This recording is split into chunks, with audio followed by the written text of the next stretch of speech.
Search for mind control. Mission mind control.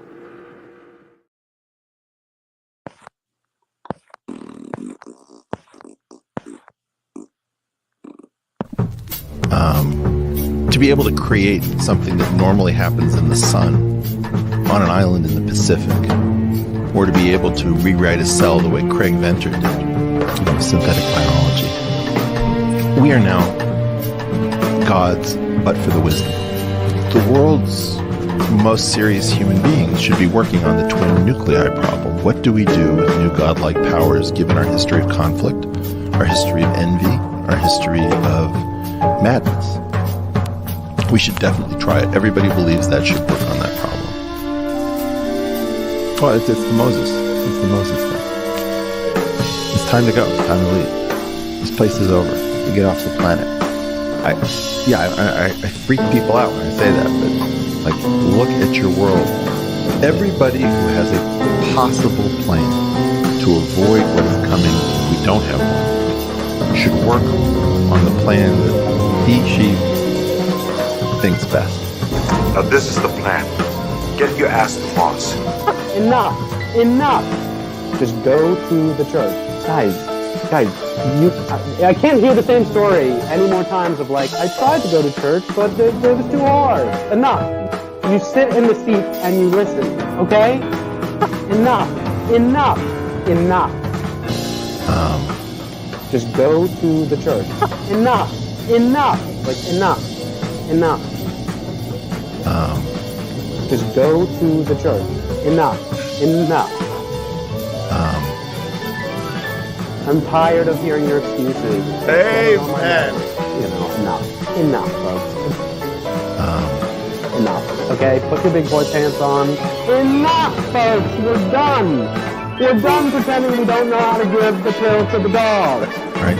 Like, they're much simpler than we ever imagined. It's not that hard. Guys, we need you. High in openness, high in creativity, disagreeable people, you also need to be in the church.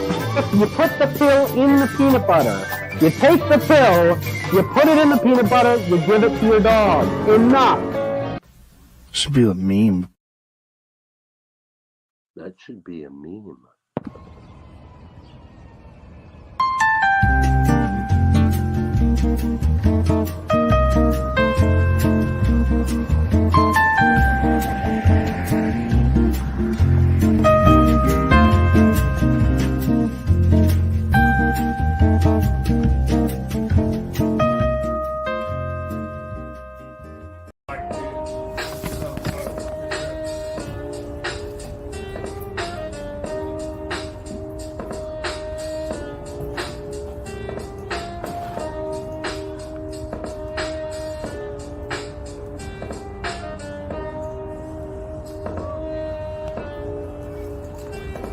I waited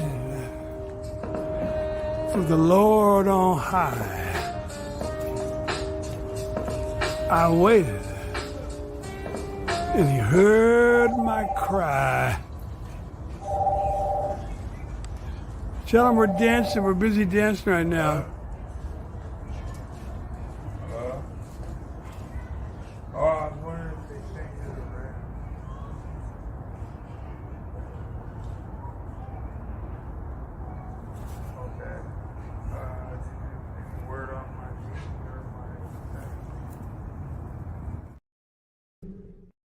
Still I have it. There are moments I conveniently forget that I'm a 40-year-old man. The last vestiges of a ghost long dead. A ghost with a messiah complex. A messiah too lazy to rise or ascend. Happily hurt and hard. A hanger-on or haunting of a time past. A heroic dream of the harrowing of hell. Failure to launch. Cling to a life vest. Treading in spells that linger and last. Mom and Dad, righteous and mad, daydreamers with ghosts of their own. My memory of them stoic, looking with aims to pretend, always on the brink of somewhere, each a child dancing on the fence. On down the river, dreamt in the sunshine, Saturday morning cartoons, the only Sabbath I knew. A disciple of Jim Henson and John Hughes. Worship in cathedrals where the Toys R Us, baptized in ball pits, a clown served the sacrament we eat, more Pepsi and Pizza Hut. Say please, say cheese. Between Kurt Cobain, a scrambled cable screen, towers tumbling, Super Bowls, and reality TV, the ghost is constitutionally unwilling and intrinsically unable to see and be seen, searching madly for attention to seek. But you could be anything. Never say never. If you've got nothing nice to say, don't say nothing, ever. Don't talk to strangers. See what I say. Just do it. You don't listen very well, do you? You don't do very well, do you? You're not looking too good, are you? Keep up. Appearances aren't what they seem. Will you ever grow up? You look like you're stuck. You think you took too much. Echoes the ghost within the host, who prays the dead bury their dead and stay buried in a fading dream.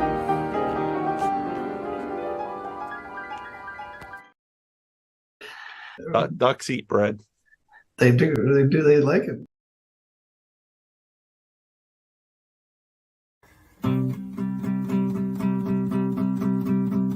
Well, I don't know about the meaning crisis, left, right, black, white, or other vices, which Jesus Christ is right, or if we're all saved. From my perspective, our propositions participate procedurally, running in circles. We're in body, we're in the age of decay. Symbolically speaking, the reapers are reaping, them damn egregores are whispering sweetly. We're all NPCs in the belly of the beast.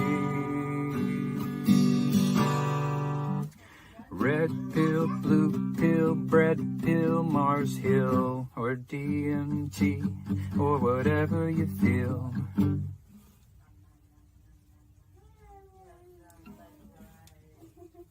Got one and number two, it's all the same damn thing.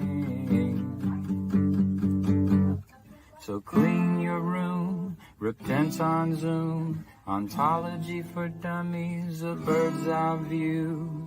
'Cause if you really knew, could you really even say? Totally depraved, all totally saved, a total disposition from the bed we all made. Or is it the elect, or are we just insane? From John Vervaeke to Jonathan Pajot and Jordan Peterson to the Chris Pacou Show, Paul Vanderklays and Griswold Grimm and all the dice he shakes.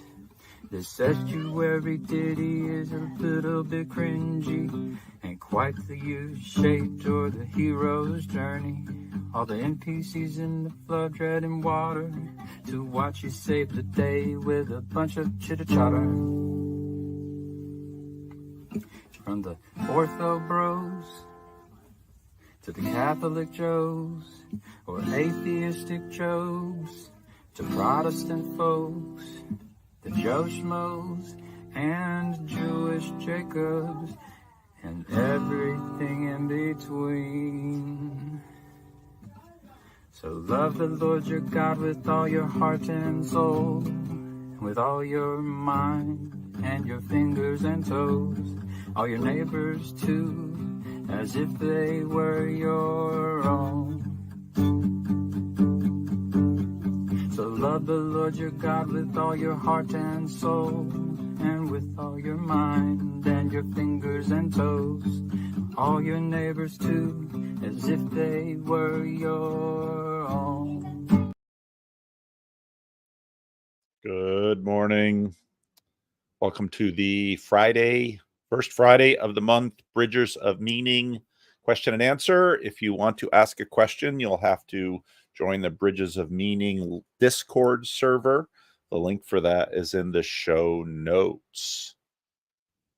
We are going to start out with one of our favorites, Corgi Swag the Dank, also known as the dude who loves to hang out in the Hollywood squares and eat his breakfast. And he asked the question, any advice for newly homeless people? And asking for a friend or asking for yourself? Well, there are long timers here know that I've had a lot of experience with homeless people this morning. In fact, James, who I affectionately call Mumbles, was out managing his shopping cart this morning. He is in his mid-70s. He's been homeless for about 20 years. He's pays careful attention to his grooming, and he spends most of the day with one or two shopping carts, fussing with the tiny little details that are in the multiple bags that are in the shopping cart. He spends a fair amount of time grooming himself. And he was out on the steps by people can no longer get to the foundation of the Lord, the most infamous space where Daniel had many of his dreams and revelations, and also had sex, did pot, drank a lot of alcohol and other drugs, and would come in here and tell me all about that because, of course, during the COVID pandemic, my homeless population went to 1s and 2s to 3s and 7s. So, and the garbage mounted so quickly, the church could not afford to have it hauled away. So hence we put up the fence. And since the fence has been up, the homeless now the homeless are now segregated from the foundation of the Lord. The foundation of the Lord was so named by a homeless person who came to my office one day and pounded on the door and complained about Daniel, who spent years on it, and said, "Pastor, how can you let this man desecrate the foundation of the Lord?" And I thought, oh, that's the piece of cement outside my office door is the foundation of the Lord. Ironically, about a week or so later, I heard chitter chatter and the whiff of pot smoke. Smelled that coming up from under my office door, and so I opened the door, and there was the one who sought to defend the sanctity of the foundation of the Lord, partaking in the marijuana with the said Daniel. And so I believed at that point that he must have been a hypocrite, and but I thought no less of him because for the most part, we all are. Newly homeless. There are many kinds of homeless people. And just thinking about you, my friend, I think you are probably much more the couch surfing homeless people. Most of the really hardcore homeless people that I know have a drug or alcohol or mental illness issue that makes it very, very difficult for them to sustain the kind of stable relationships required to share a domicile. And for that reason, almost everyone that I've known here who has been hardcore, long-term homeless, and I think that is a minority of the homeless, but hardcore, long-term homeless, were kicked out of their homes, usually by spouses or by parents sometimes, because the spouses and the parents actually can manage to pay the mortgage, pay the rent, pay the utility bills, pay the property taxes, all those things necessary to keep boxes around you and roofs above. And they simply cannot have someone who is so utterly chaotic or disruptive or sometimes violent or thefty because of their drug habit, sharing those boxes with them. And so out they go, and they usually don't go very far. And then at some point, they sort of migrate around and they find a niche in the ecosystem. And the Foundation of the Lord was a perfect homeless niche.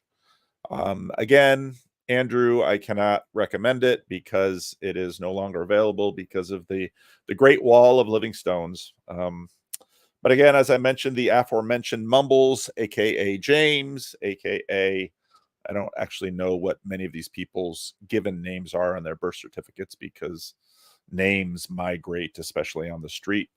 One of my fondest memories of him was when the local drug dealer, who shares a name with me and is the son of a preacher man and the brother of a preacher woman, who's really a wonderful guy. I really like my local drug dealer. And if I were the kind to buy street drugs, I would definitely buy from him.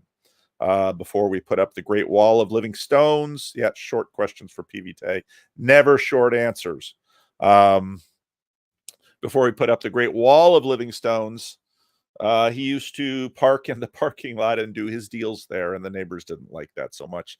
For the most part, the neighbors in the boxes and roofs next to Living Stones very much approve of the Great Wall of Living Stones because that means that they no longer have to live next to the great encampment of Living Stones, where there were drugs. And I don't know if there was actually prostitution for money. I think most of the sex was in exchange for drugs. And hordes and mounds of garbage. And the Great Wall of Living Stones took care of all of those problems.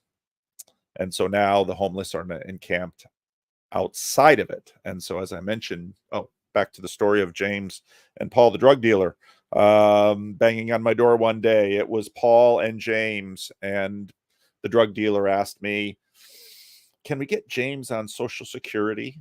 And I said, "Why?" He says, "Because then he can get money every month." And I said, "Why?" The drug dealer didn't want to answer that question. I already knew the answer to that question, because if James got money every month given by the government, he could use it to buy drugs from Paul. So then he said, "Well, how am I supposed to help him get on Social Security? Shouldn't he go to the girl's Social Security?" But he doesn't have a Social Security number. I said, "I bet he has one." And to which Paul said, "Can't you look it up on the internet?" And I thought, wow, what a world we live in. I said, "Well, I'm sure it's possible to find someone on the internet who knows his number, if in fact we could arrive at this man's given name and the name which the Social Security Administration undoubtedly has and to which he had paid taxes, likely for a number of years before sliding into some sort of disability or drug habit." So no, I cannot help you get Mumbles on Social Security. And I'm sorry that this cuts off a hoped for avenue of resources for you. Um, this drug dealer does not drive around in a fancy car. He does not have a lot of money. He also lives next to a group home where I think many of his buyers live. So these are the people in your neighborhood. So if you are going to be homeless and you are A, not mentally ill, and B, don't have a substance problem, and C, don't really care to live the lifestyle. Because one of the things that I realized after many years of having daily conversations with people who lived on the street was that a good number of them have a love-hate relationship with that lifestyle. And there are qualities of living on the street that are really attractive. And I could even feel in some parts of myself a bit of envy for them, which sounds amazing. Now, I did not envy being out there in a sleeping bag in a cold, rainy Sacramento winter night, which is not as cold as the places where you guys get snow. I did not envy being always nervous about someone coming up to roll you to look for drugs or money or something that you might have. I did not envy not having a secure place to put your stuff. I did not envy always having to deal with all of the craziness, but and I always had a difficult time figuring out exactly the source of this envy. Was it a sense of community? Was it the call to adventure? I don't know. So, given the fact that your or a friend's homeless situation is new, I would say probably keep it temporary. Pay attention and learn from it all you can. Um, Ask yourself why this has happened. That's probably the most important thing you can think about.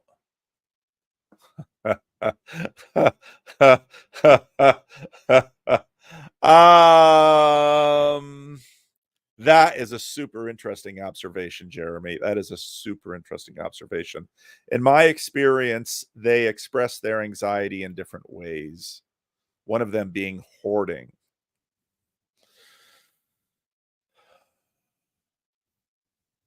Maybe I'll have to load this into Notebook LM and have them do a proper podcast of my little homeless monologue.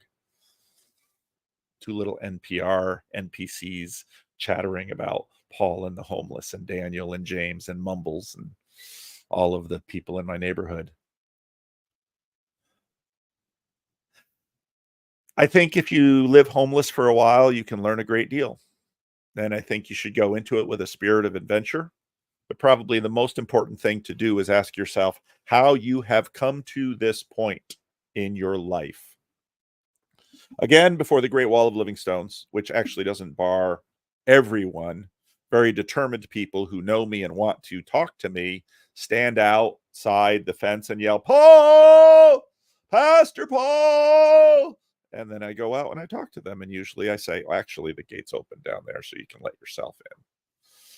Oh, but it's so far to walk. Yeah, but you went miles to get here. It's just another couple 100 feet. So when I would get completely new homeless people or people asking for money for one reason or another, one of the early questions I would ask them was, what happened to your relationship with your family? It was a question that they usually did not welcome. But because they were asking me for $20 or help with their electricity bill or gas in their tank or food, I figured that this was an exchange. And so I will give you $20, but to that, I want you to answer some of my questions. And the most important question I have for you, which the odds of us developing a long-term relationship are probably 1 in 10. So tell me what happened with your family.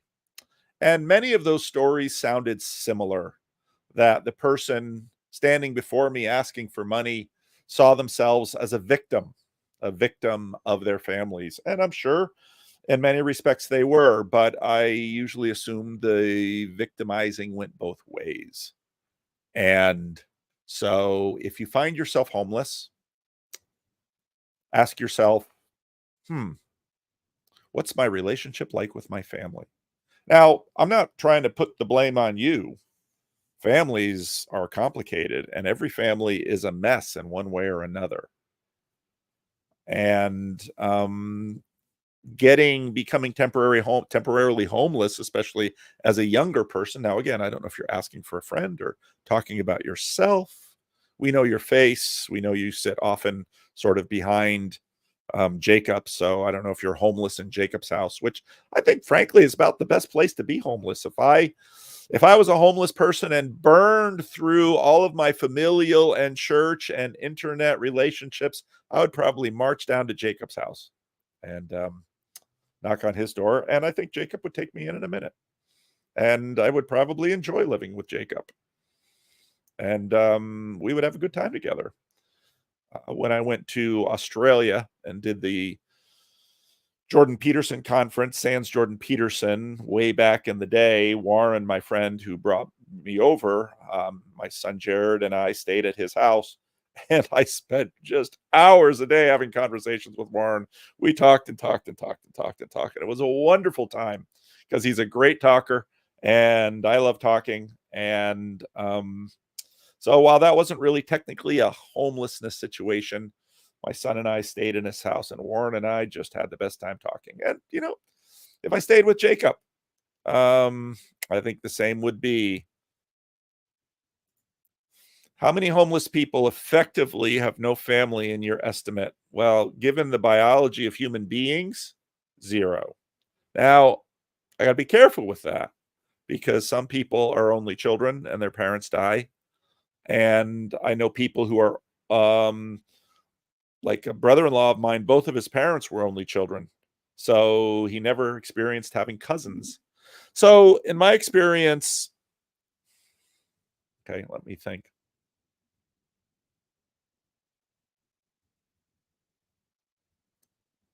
There was one woman who took advantage of an older woman because she let her move into a spare room and she never moved out and she never paid rent. And then when I went to bat for the older woman, it was ironic because the older woman at that point was a widow. And of course, her parents were dead. She was in her 80s. And so she also, her parents were not there. But the woman who was taking advantage of her was in her 60s. And she told me, Pastor, you cannot pressure me to move out of this woman's house because I am an orphan. And the Bible says, look out for the orphans. And it's like, yeah, but you're in your 60s. And by your 60s, a good number of people are orphans. And by your same estimate, the woman you are taking advantage of is a widow and an orphan. And you are merely an orphan with a divorce. So you should either pay the lady some rent or move out because you promised to pay her rent. Part of the difficulty in the state of California is getting people out of a place that they have established a domicile. That's, you can find videos about that. So anyway, no, the vast majority of homeless people that spent time on the foundation of the Lord or in the back 40 had family members who lived right in this neighborhood. And sometimes I remember one guy, he was trying to share the foundation of the Lord with Daniel, but this guy was a meth addict and his wife had just recently kicked him out of the house. And I told him, I said, I don't think you want to sleep next to Daniel because Daniel is bipolar and he has big mood swings and he is 20 years younger than you and he has been an athlete and he's pretty strong. And if you tick him off, he will probably beat you down. And if you are sharing a space with him, only separated by 10 feet, the chances of you ticking him off over the course of his cycle, which is about 2 weeks, is nearly 100%. And so you are 100% in danger of getting a beat down by this guy you are sleeping next to, even though other times of the week, he's a lovely human being. So he then moved to the back corner of the property with absolutely no shade or shelter from the rain. And he lived 3 years. This is a guy in his 70s. He lived 3 years exposed to the elements. He was a skinny dude and he was a meth addict. And I'd go back there and visit with him and suggest, this really isn't a good idea. Of course, we didn't have a fence, and so there was no real way of me stopping him. 3 years he lived back there, and the garbage pile just grew and grew and grew. And it was right on the other side of a wall built by the development that happened when they put in a supermarket next door. And most of the homeless people eat from the dumpster of that supermarket with the sell-by dates. Everything goes in the dumpster, and they just go get the food out of the dumpster, and they have all the food they want. But right there in that little corner of our property, he never threw anything away. So everything would just, all of his garbage, all of his food garbage would just go next to him. And of course, he would go to the bathroom next to him, and you couldn't get close to that corner. It was just the reek was tremendous. And the only thing that mitigated it was the rain and the sun. And he lived there.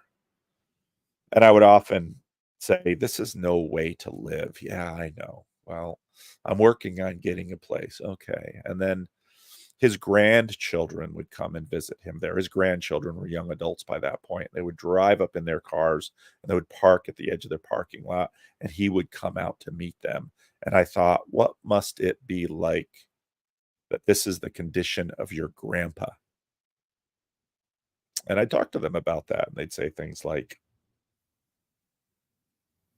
he's got to want to change if he's going to change. And I thought, you're exactly right. So my good friend, do not be homeless for very long, and figure out what brought you there. What if it wasn't my fault? Well, you know what? It might be 90% your fault, not your fault. Like you can learn from the 10%. And I would say learn from the 10%, because usually kind of like the margin for especially like temporary homeless, couch surfing homeless, normal person homeless, the margins are really thin. So yeah. Let's see, what do we got next? What would improve the level of conversation if we banned the specific term TLC? Probably. But the difficulty is that, what does it stand for? It's this little corner. I was talking to someone obviously who doesn't know anything about that. I was describing this, and someone said to me, "That's a horrible name." I said, "Why?" They had misunderstood corner and heard coroner. This little coroner of the internet. I had a really good laugh about that. I like the Losers Club, actually, Gavin's little video, and I'm going to make maybe a little front end to that video and put it in the membership section, because the Losers Corner, I like that. But I know a large percentage of you would be truly offended at being called a loser. Me, myself, I'm so thoroughly Tom Holland Christianized that call me a loser. I don't mind.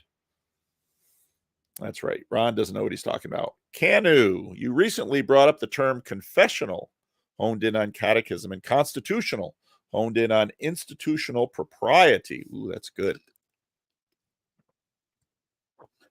To explain core differences between the CRC and the RCA as institutions. If you Google Daniel Meter, 30 differences between the CRC and the RCA, it's a wonderful paper. I was thinking about doing a commentary on the paper. There's plenty to talk about in that paper, but it's out there. Curious to hear your thoughts on whether there's an oil and water sort of polarity between these two positions, i.e. the categories of confessional versus constitutional. Is it an oil and water mix? No, I think it's just two different frequencies. Because if you, for example, in a video a couple weeks ago, I played Daniel Meter's interview, him and another woman from the RCA and a CRC minister, talking about the CRC-RCA dynamic. And I noted that the RCA is procedurally constitutional, but their heart is really confessional. They're just claiming to not use the confessions as a defining element. And I would say that the CRC is also constitutional. It's just where and when either the constitutionality or the confessionality take a higher point on the hierarchy differs. And that's the difference between them. I'm unsure that if there is, in your opinion, a mutual exclusivity between confessional mode of the CRC and the institutional mode of the RCA. Is it possible for an institution to be both confessional and institutional? Yes. But there's always tension there. Is there something about the nature of these two terms that make it strange bedfellows? Yes. Because confessional is all about a certain register of control, and institutional is about a register of control. The difference between the CRC and the RCA, now, in case you missed that video, in case you don't really care, the RCA over the last 5 years has lost 75% of their membership and probably 50% of their churches.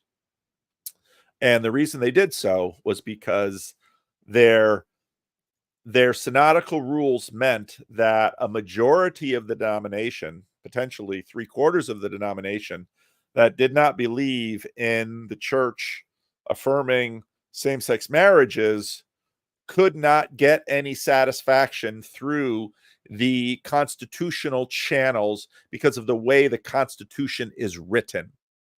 The Christian Reformed Church is a denomination, a fairly young denomination, made by seceders who fought a state church. Now, the RCA are the heirs of the Dutch state church, and the CRC are the heirs of seceders who fought against that church. And so the fact that their difference in constitutionality would be significant should be no surprise, because those differences founded the CRC long before anybody ever thought that same-sex marriage was an idea.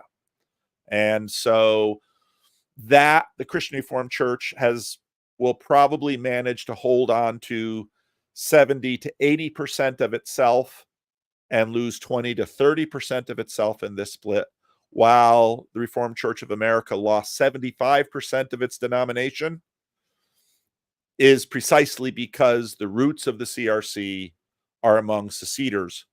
And in the RCA, in certain ways, the classis holds the property rights to buildings. In the Christian Reformed Church, your local church holds the property rights to buildings. So in the Christian Reformed Church, it's easier in, easier out, way easier out.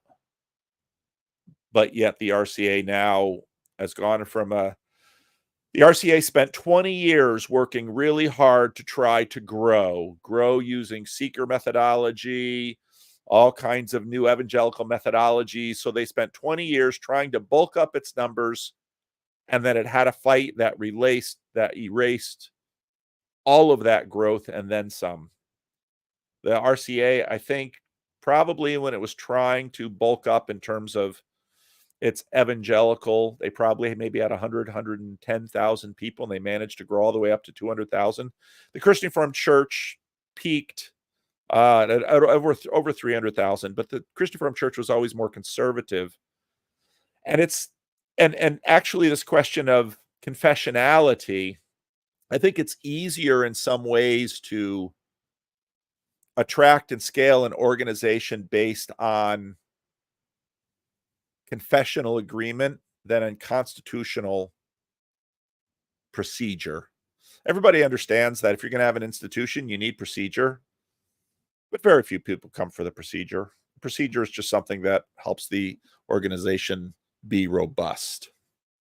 What is your opinion on the relationship between orthodoxy, true doctrine, not Eastern Orthodoxy, and orthopraxy, true conduct or true practice? When I was searching for a new church recently, I noticed many evangelical churches are very shallow and only seem to focus on orthodoxy and not how orthodoxy has implications in their everyday lives.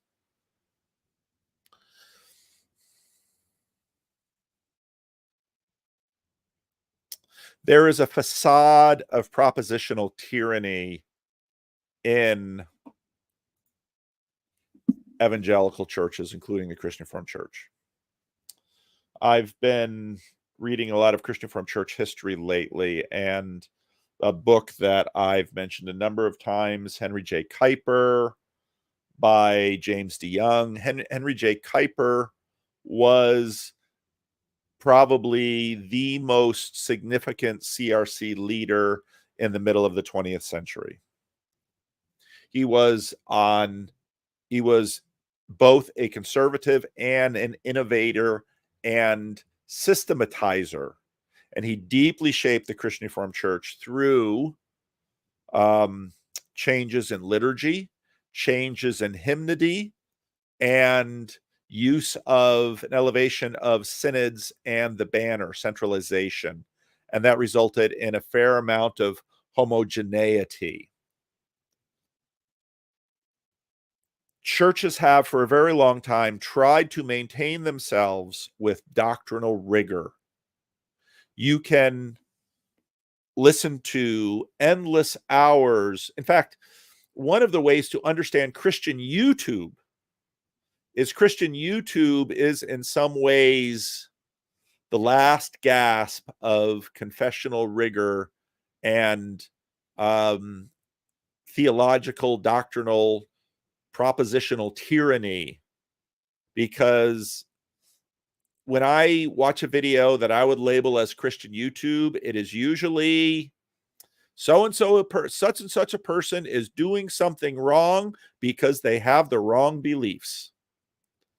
I have always thought that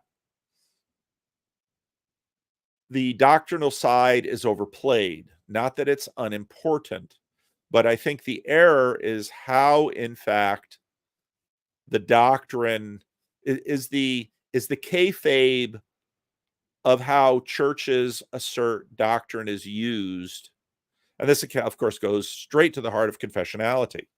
Now, again, hearing this, one might think that I go all the way to my friend Luke Thompson's space and call down fire and brimstone on confessionalism. It's quite the contrary. If you understand, again, I did a video this week on Alex O'Connor and his emotivism. Emotivism gets something very right about human anthropology. But the problem with emotivism is that it doesn't quite scale into human community in the way that an ardent emissarian would want it to. In other words, human beings have an amazing capacity to feel collectively. And this is always running. So I was listening to, I always think of them as twins, even though they're husband and wife, Malcolm and Simone, because they are so alike.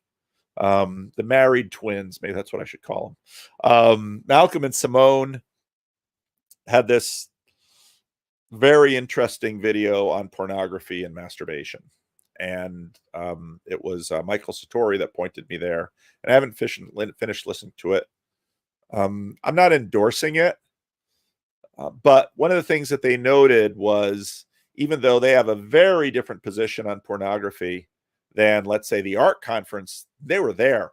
I can't tell you how much regret I have over not having met how many people that I now know went to the art conference that I've spoken with subsequently, that I would have not gone to any of the plenary sessions, with the possible exception of Peugeot's, if I had, well, I didn't know John, who I talked to from Dad Saves America, and I didn't know the married twins, and I didn't know all of these other wonderful people that were there.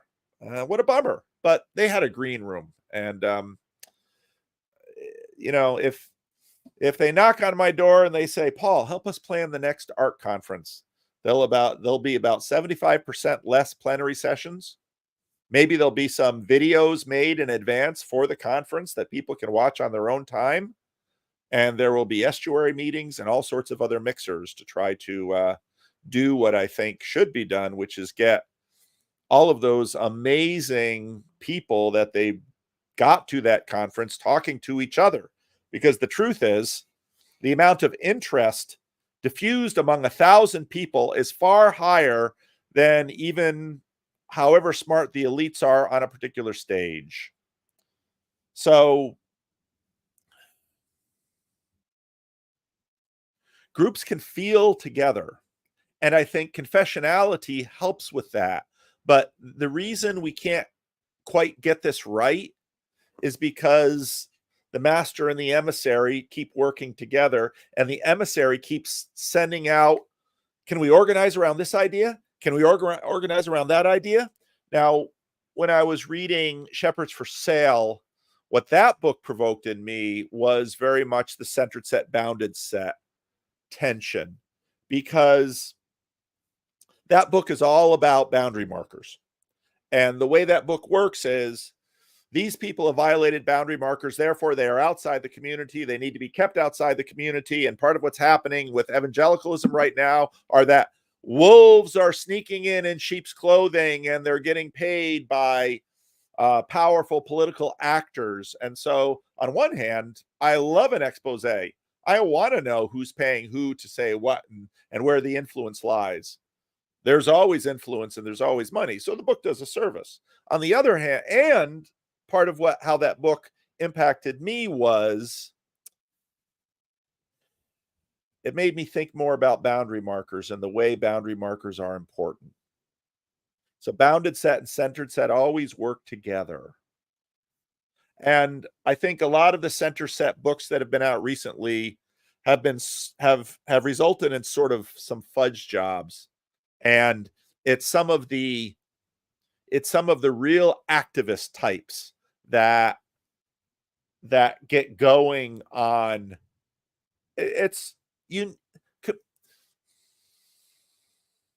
We need the various different kinds of people out there doing the kinds of things that they are doing. We need the people in the world that when you cross a cherished line of them, they will bark and they will bite.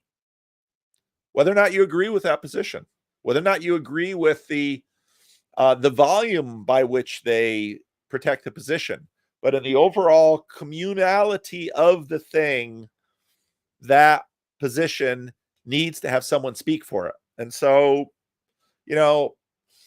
people can be upset with right wingers and left wingers that go off on certain points, but the fact that people are paying attention to boundary markers is a needed thing. So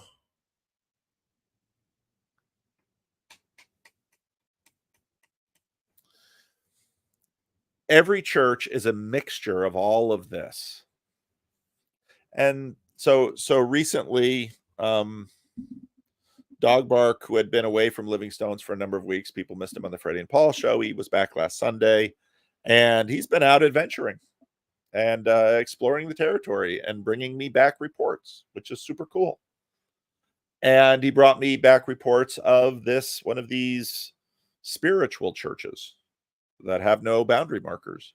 You can believe anything in this church. Now, whenever I hear that, I always know it's never the case, because propositions and boundaries always come up. And I love, the troll in me loves going into one of these places that says, you can believe anything and you'll never be excluded. And it's like, never. Everyone has their thing. And part of how you realize this, back to the homelessness issue, is in some ways, ostensibly, the homeless lifestyle is the most open lifestyle you can imagine. And I want to do a little video about this and the TLC. Oh, see, Sam Ewing. I feel like I'm sounding like Donald Trump. Sam Ewing. You're Sam. You're as you are. The point you made, you've just triggered a little bit of colonization in whatever the heck it is that we're talking about when we talk about this flotilla or this marketplace. I think flotilla is a little better. Someone was complaining to me how they couldn't get into the TLC, and what Alan had said, which I thought is exactly right. You don't really get into the TLC. You act like the TLC. And if you act like the TLC and you've got enough alignment in terms of your interests and categories that you are talking about when you're acting TLC, chances are good at some point you'll be in, because someone will do a video about you. Someone will notice you. Someone will become your friend, and suddenly you'll be into the network. It is not an institution with walls and doors that there's a gatekeeper. And this is where we started. And if you're listening, you know that I'm talking about you, and probably 10 other people think I'm talking about them, and I'm not, because this one person has never, hardly ever in comments, hardly ever, little brief time on BOM. What usually happens is people come in and they come in and they think all of my ideas are going to be great, and nobody cares anything about their ideas. Why? Because you are nobody's friend yet.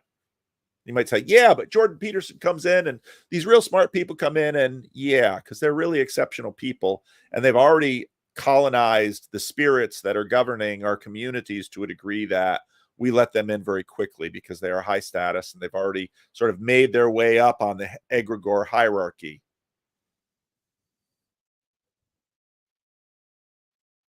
But if you're don't have an IQ over 150, or don't have the looks of Brad Pitt, or can't sing like Gavin Palmer, Chad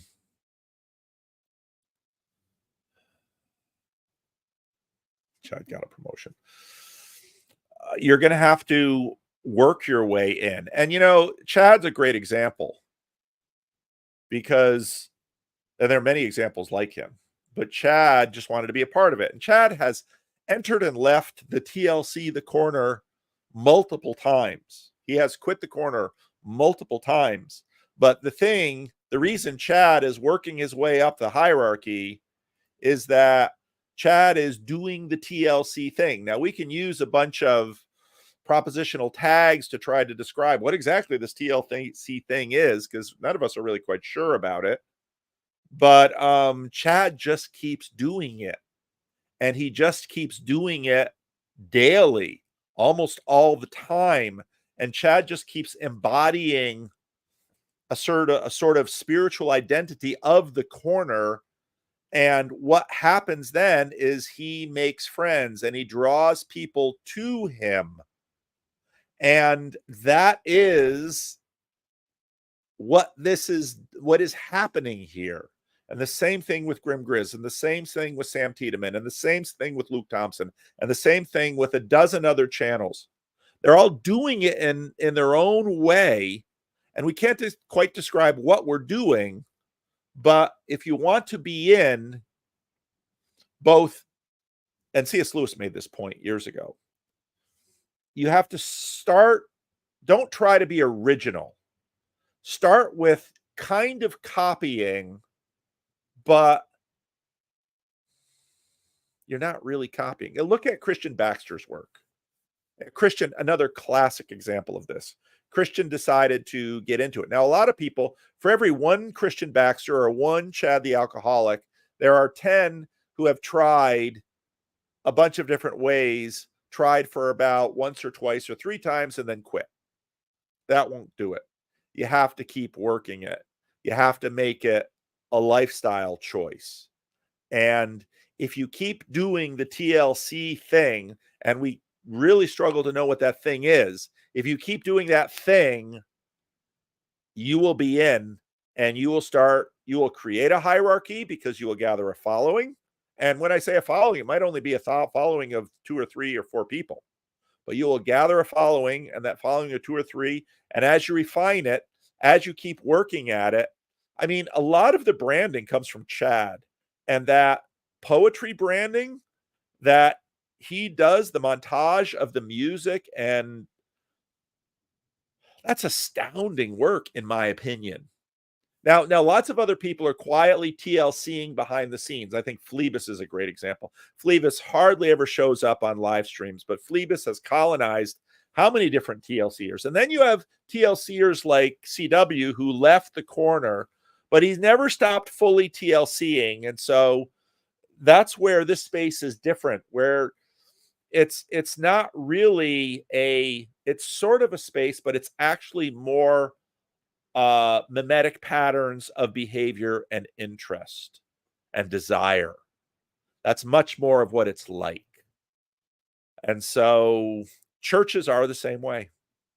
And I think part of the reason that I have played the part that I had in the creation of whatever it is we have here is because it is in some ways mimetically similar to the patterns of church, of Protestant church, that I have been formed by all my life. And so part of what I bring to it is churchiness. But what others bring to it are other things. And again, it's amazing how many worship pastors and musicians and artists we have in this space. So, yeah.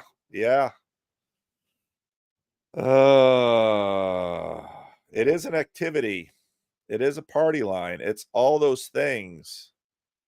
Yeah, the BOM voice chat. Yep. It is far more. We are doing stuff mimetically with enough differentiation to keep up our desire for novelty and finding it enjoyable and finding it fruitful in terms of learning and community. That's why we're doing it. And churches are the same way. Okay. Kind of with another one. If an adult Christian from the period of maybe the 1920s jumped into a time machine and came to the present day, what do you think would be the most challenging things for them to deal with in the current Christian climate?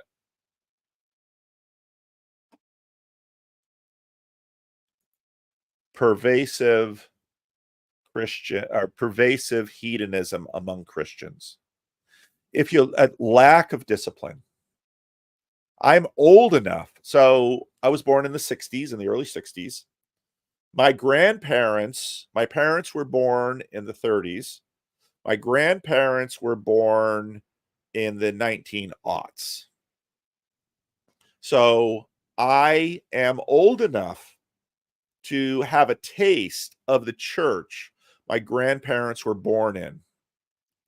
My grandparents were extremely disciplined Christian people. And some of that discipline has to do with the kinds of things that religious people get mocked for. They won't see certain kind of movies. They won't say certain words. They won't partake in they won't expose themselves to influences outside of their church walls. They're extremely disciplined in those terms. Now, I am on the internet. I watch streaming TV. And so the PG versus R-rated thing on streaming TV, it's kind of hard to know because TVM means a whole range of things.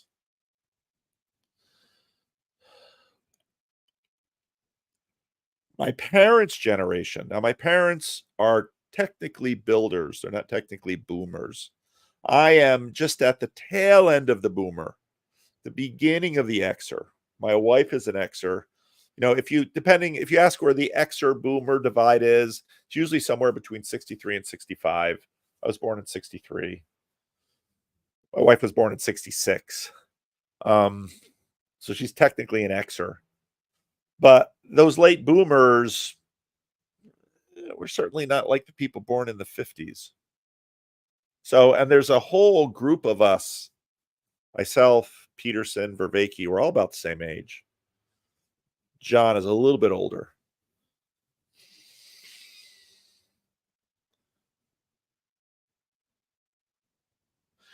My parents' generation opened things up a bit. That opening up has just kept happening. And it's happened by, it's easy to avoid print that you don't want to read because print takes work. It's harder to avoid radio that you don't want to be exposed to. Radio came in my parents' generation. It became harder still to avoid set. And at each level, the colonizing grew further and further. And so then I was very much raised in the age of television. The next generation was raised in the age of cable television.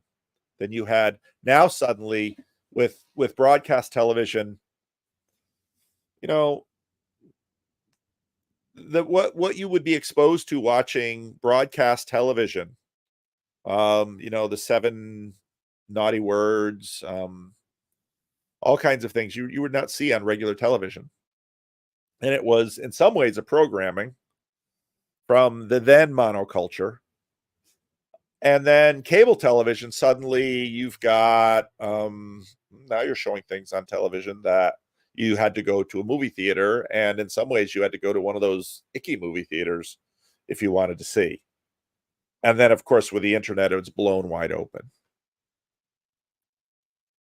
Someone came from the 1920s, they would say Christians should not use the internet. It'd be that simple. because you just cannot help but wander into areas that are going to be difficult. Now, the Christian Reformed Church, oh, thank you. I didn't even notice that. Upcycle, 50 gifts.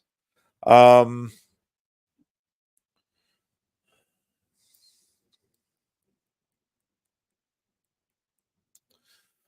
the 1970s and 80s, Calvin College University was sort of spearheading sort of the neo-Orthodox idea of the Christ and Culture thesis of H. Richard Niebuhr. That was a super important book for Calvin College when I was there. CPOL, Christian Perspectives on Learning. The point of Calvin at that point when I was there in the 70s, 80s, 90s was that Christians need to go out into the culture and they need to take every square inch captive for Jesus Christ. But what exactly does that mean? And suddenly, R-rated movies are being shown, usually art house films being shown at Calvin College, and Calvin students are studying film, and Calvin students are reading the kinds of books that the generation before Christian would never have read any of those books. And so someone in the 1920s would say any real Christian would leave the internet, would only buy books approved. You can look at, you can see the same dynamics happening in Catholicism, but the Catholics were better organized and better disciplined.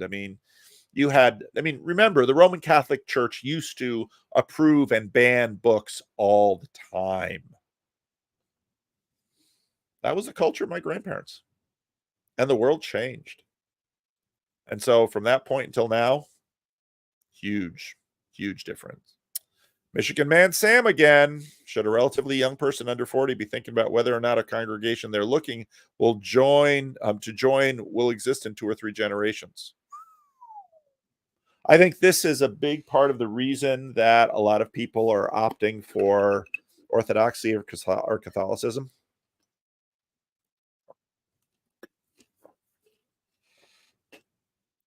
Will the Christian Reformed Church exist 50 years from now? I have no idea.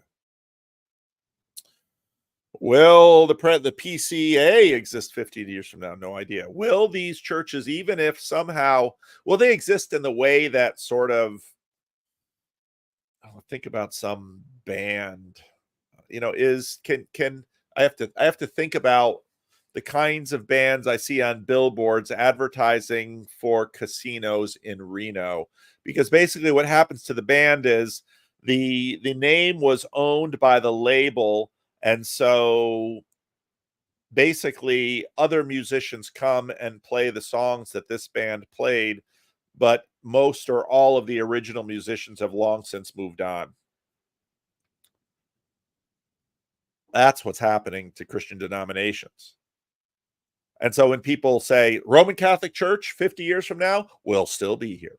Orthodoxy 50 years from now, will still be here. Protestantism 50 years from now will still be here. Non-denominational churches basically rip the Band-Aid off and say, well, I don't know if we'll still be here. Doesn't matter. We are Jonah's plant. We have sprung up today and we might be gone tomorrow, but that is who we are. So, Sam, I think you make an astoundingly good observation. Should you look for one? If that really matters to you, become a Catholic or Orthodox or a very old, will Episcopalians be here 50 years from now? I don't know. Anglicans, I give them a better shot. Some form of Lutheran, probably. Some form of Calvinist, probably. But the labels and the denominations and the iterations, that's what the Orthodox and the Catholics have going for them. They know how to survive. State park campfire estuary potlucks. What do you think? I think they're a great idea. So there's a guy out there right now who started a channel on, he's taking all of the Peterson Academy classes and he's doing reviews of the classes and he's doing all that thing. And so there were like, I just saw a few minutes of the video. It wasn't a particularly good video. 7 ways that Peterson Academy can be improved. And most of the stuff that he pointed out were, and he's right at the beginning of the video, he said, and this is pretty much true of all online learning right there, my interest sort of went from ooh, ooh. And the second thing he mentioned was, or maybe the first thing, there should be in-person get-togethers, and they should help people find each other, and this is always the lowest hanging fruit of what people feel when they feel the need for community, but it reveals the fact that if you gather a group of people to watch a Sacramento Kings game, you do not have a community, you have an audience. And it takes the way that human beings weave themselves together into community is a very subtle and sensitive thing. Now, we're masters at it. We do it. And I think we have to ask the question of why people are losing that capacity. But just saying, oh, let's all gather. Now, you could probably do it downstream from TLC. And so I got approval from my council to go ahead with my Living Stones conference idea. It's going to be sometime between January and March. I already have a celebrity. I'm not going to call this person a speaker because, especially with this particular person, we probably will have just a few conversations. But there is going to be a person that is going to draw attention and will draw from outside our community. Because other people in Sacramento will want to probably attend an event where they can meet this person and probably have a little conversation with him. And so that is in process. But one of the things that makes whatever you want to call the Loser Club here different. See, one of the nice things about calling it the Loser Club is you just already cut the critics off at the pass, because they're like, they're the Loser Club. It's like, I mean, if you already embrace the names that people are calling you, what do they have left? So is that, and again, Neil Daedalus, Neil is coming to Connecticut. I am so excited to spend 2 days talking with Neil Daedalus. I'm super excited about that. And that's just it. And what I'm trying to weave together is, as Nate really did an excellent job with, and John Van Donk, I think, did a good job with, what we really want to do is meet each other, because this is tough because it's different, but it's instructive. If someone said, okay, would you be more excited if Jordan Peterson was coming to the Estuary thing or Neil Daedalus?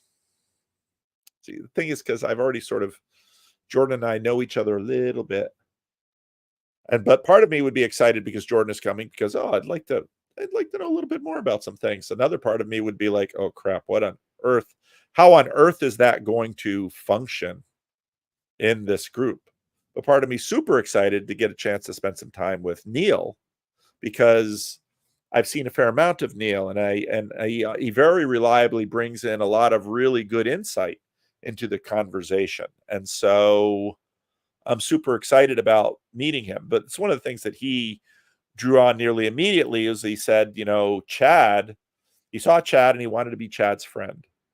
And part of the beautiful thing about this very scaling community that we have, that's why I say, if you want to get into the TLC,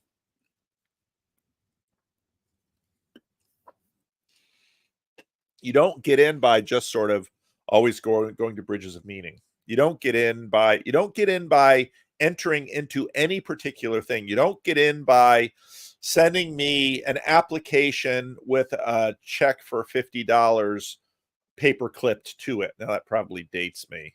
Or you don't get in by filling out an online form and hitting a payment thing. You might get into a conference that way, but you don't get into the TLC that way. You get into the TLC by doing. Maybe like Waves of Obsession, by making a video that everybody stops and says, wow. Or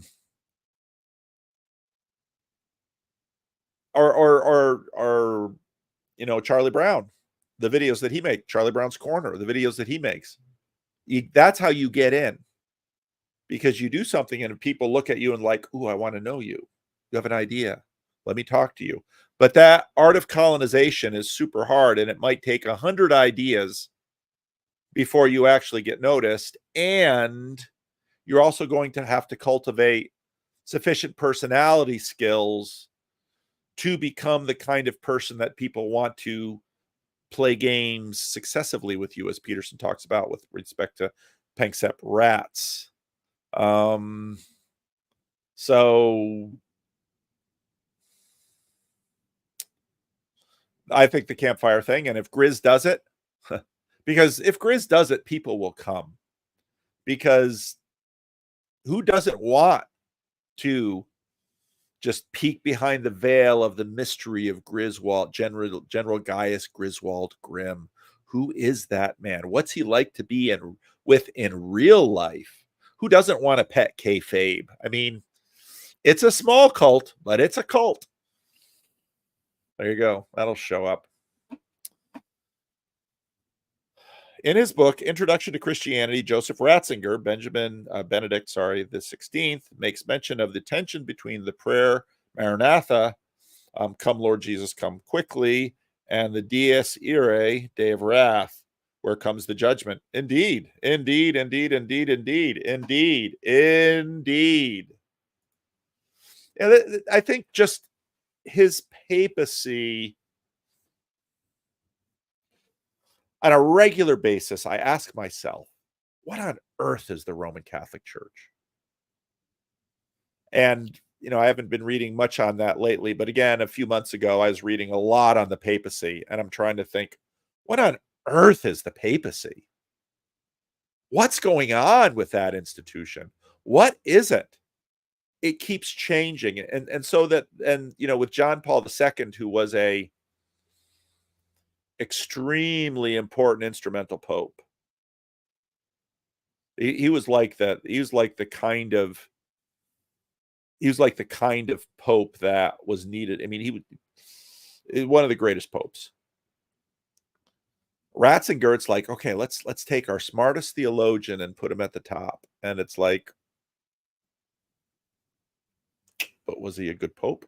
Why couldn't he do what John Paul II could? Was it the time? Was it the place? But okay, I'll answer your question. That's the tension of the day of the Lord. So I talk about it often in my sermons because it's all throughout the Bible. The Hebrew prophets are always talking about the day of the Lord. And in some ways, the day of the Lord is the answer to the puzzle and problem of the failure of Israel. Israel, one of the things that helped me most this week was when I was able to at least articulate the satisfaction definition of God. Because if you ask, well, what does society want? When you listen to YouTube, I still haven't found what I'm looking for. What are they looking for? They're looking for God, nothing less. And again, this is not new. This is directly from Augustine. But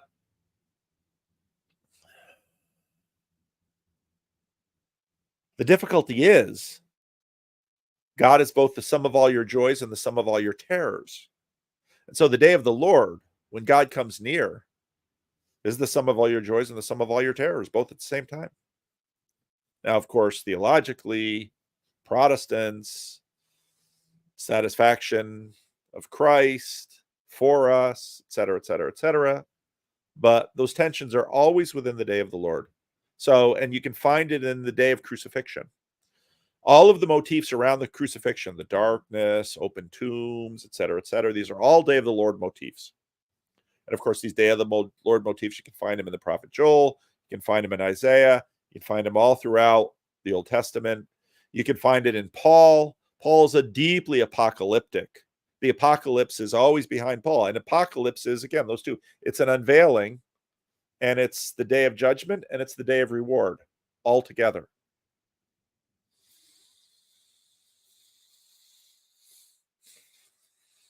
Day of the Lord. What are our catacombs going to look like? Rubble tunnels of Terminator or something less bleak?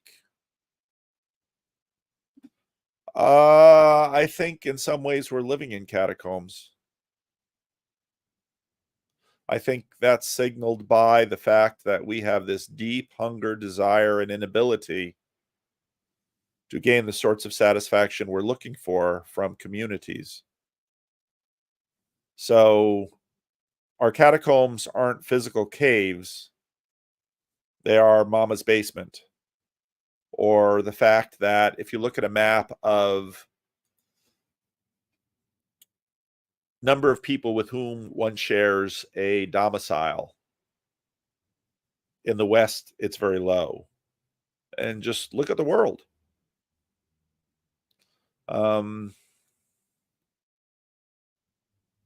So Americans have built their own catacombs. And we've built our own little versions of Plato's cave, except we're not looking at projections and shadows on a back wall. We're looking at screens out at the facsimile of the world. So we're already in the catacombs. Of the people you've seen on screen, what's your top 3 dream crossover dialogoses? Oh gosh. Grizz, don't ask me hierarchy questions. What's your favorite food? What's your favorite color? Because the truth is, I was super excited to see Sam talk to Alistair McGrath. A lot of my things wouldn't be even high status people.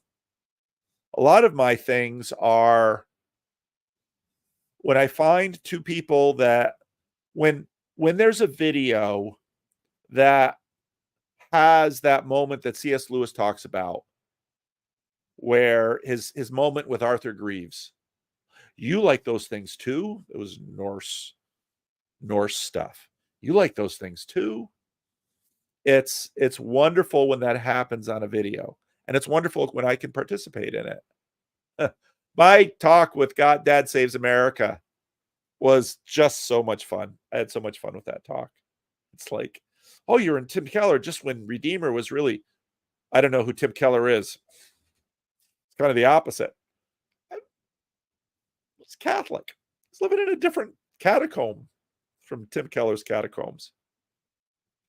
So I don't know, Grizz. I don't know. My brain just doesn't work that way. I just don't sit here and fantasize about who. That's a question you have to ask Karen Wong. She will tell you because she works that way. I don't even. I mean, I could get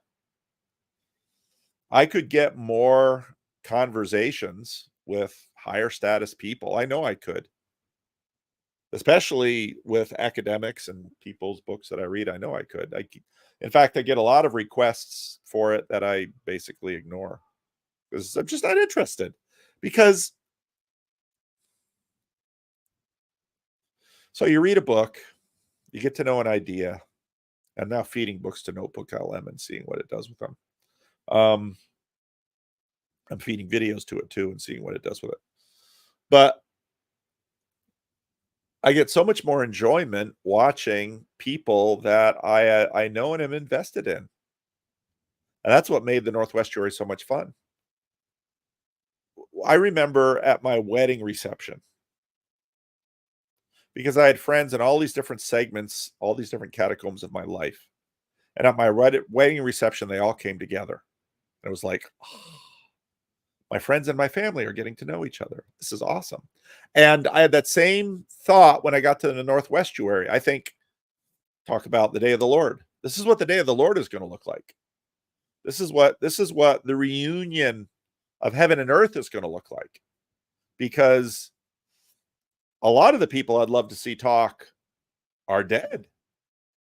I want to see my father have a conversation with C.S. Lewis. They're probably talking right now.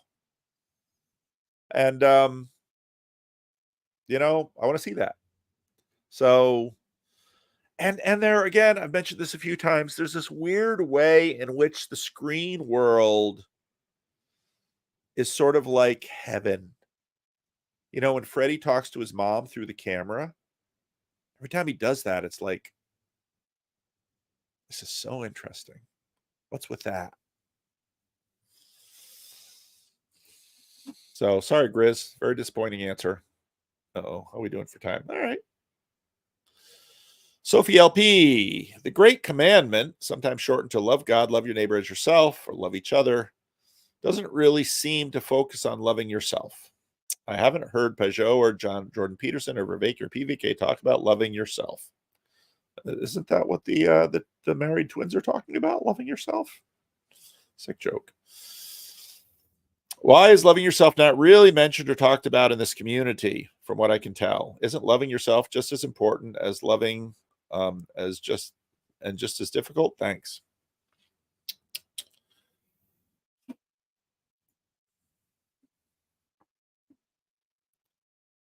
I think the reason that is seldom talked about by the people that you mentioned and many others is because I don't know about the Catholics, but in many evangelical church, that card was played a lot in the last 50 years. And I can't tell you how many little talks, not too often in sermons, because in the Christian Reformed Church, preachers, CRC preachers really sort of have to get sort of tied to the Bible and the confessions. But I've heard so many little talks where people say, the first person you have to love is yourself. And I get that.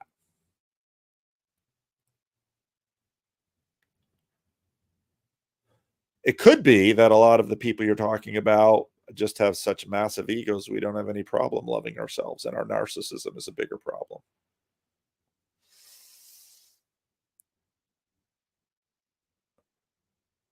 Jordan Peterson gets at it in a way with one of his 12 rules for life. And treat yourself like a person that you are tasked to take care of. I've reparaphrased it.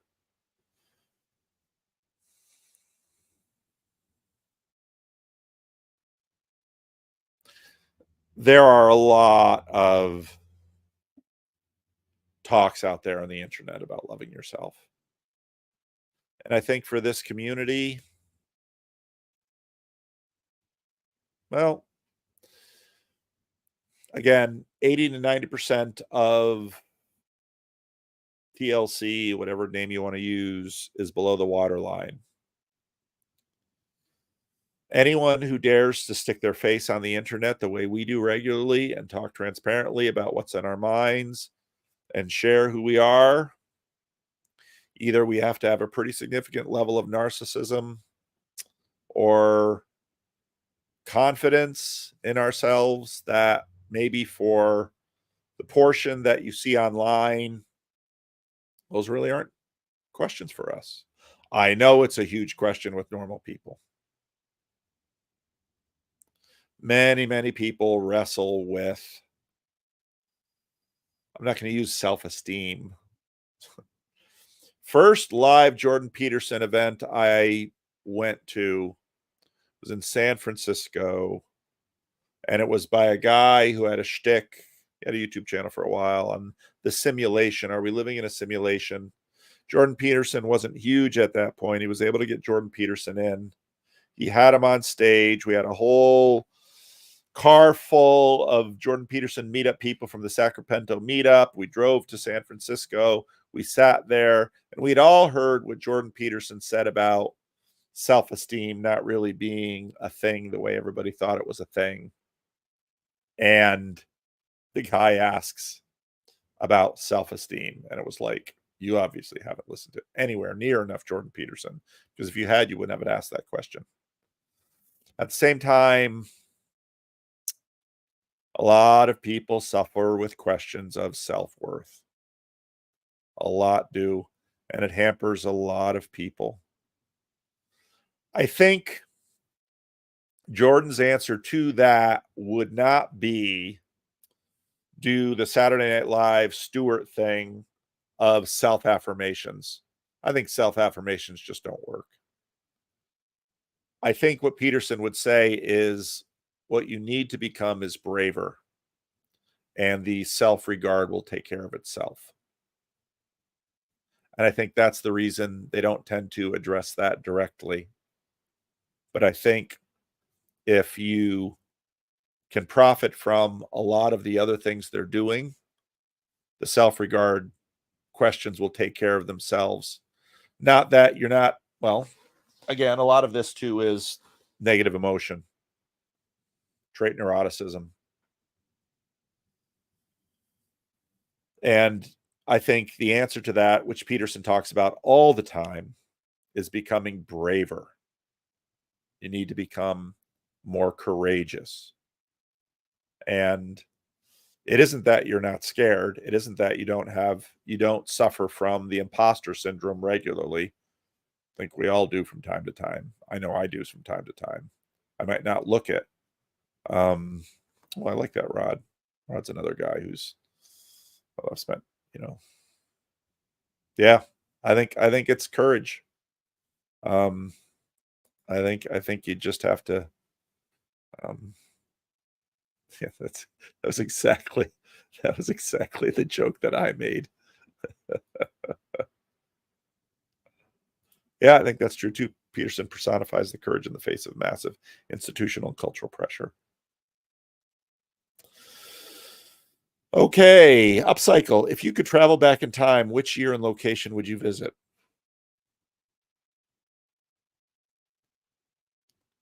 This might surprise none of you. I'd like to go back and visit my grandparents when they were younger. Super curious. I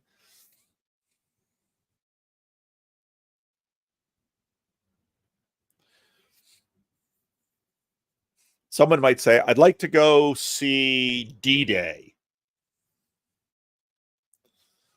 You can't see D-Day. When you think about D-Day, it's this weird mental mosaic. And this is where art happens. Tom Holland, in his recent conversation, which was astoundingly good, with Eric Metaxas, said, people didn't call the Reformation until 200 years after. And history is like that. So how could you see D-Day? What did D-Day look like? For some people, it looked like vomiting in one of those landing craft and watching your whole squad get mowed down by a German. That was D-Day.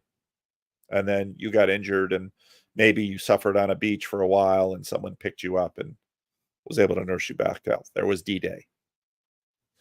So I would make it quite a bit smaller, and I would love to visit my grandparents living on the prairie and see my father when he was young, and see my aunt when she was young, and my uncle. And that's what I'd like to do. I'd like to visit a past self of me. That would be interesting. What's your favorite flavor? Oh, I just told you I don't like those hierarchy questions. I don't have a favorite flavor of ice cream. My favorite flavor of ice cream is whatever is in the fridge.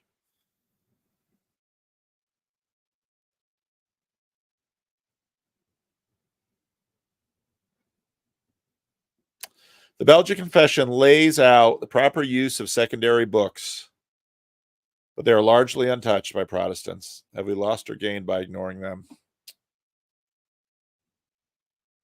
I don't know, because I've pretty much ignored them too.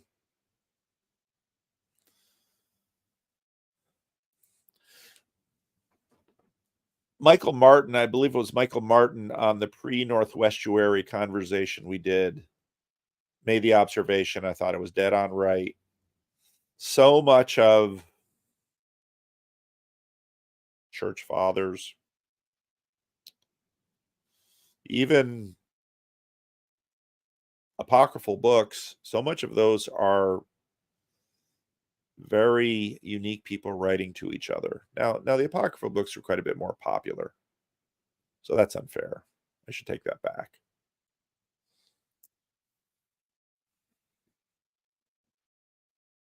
I'll do you one better, Phlebas. Most people ignore 90% of the Bible.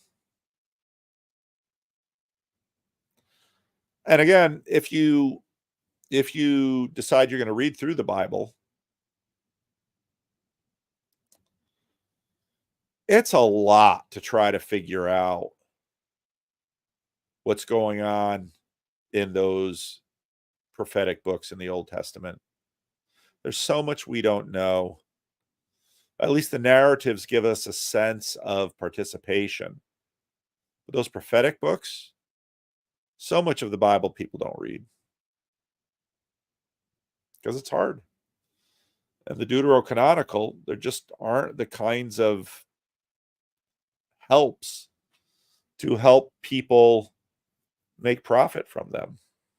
And also the fact that we're just simply awash in increasing volumes of material that we can't possibly process anyway.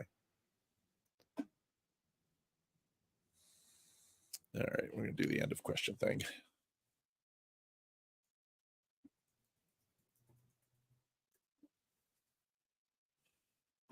I don't know what's going to happen.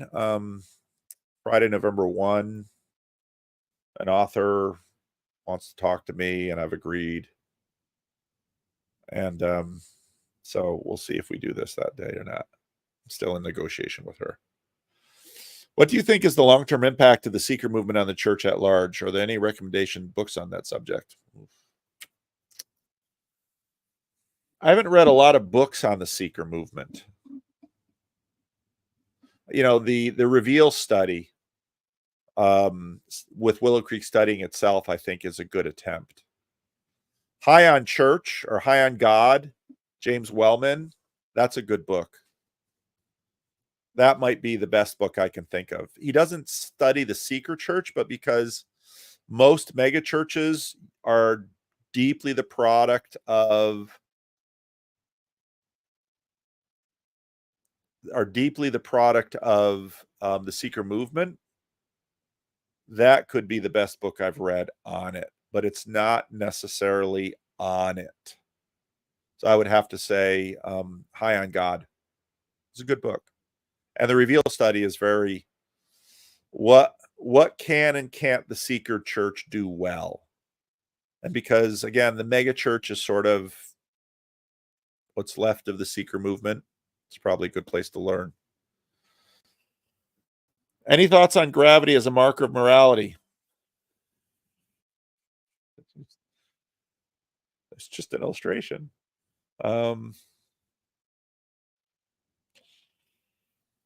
Gen Z men are more religious than Gen Z women. Yes, that's a lot of that's breaking right now. What are your takes on that? How would it happen? Well, see, part of the problem is this tag of morality. I'm sorry, not morality. Religiosity.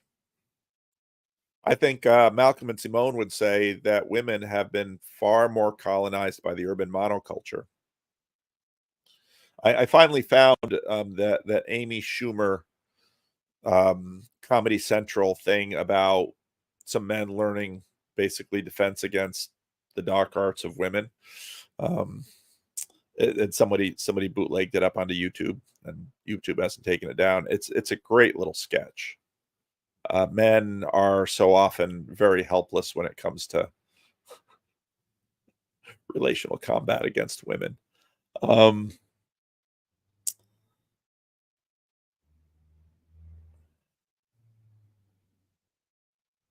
I think the abandonment of, in some ways, Redeemed Zoomer is the archetype of that, because he recognized quite smartly these mainline churches are just falling through the floor. And yeah, you've got a mixture of boomers clinging to them and social justice warriors trying to wield them, but neither of those groups have staying power as the years go by. And if you manage to linger enough, you can inherit some pretty buildings.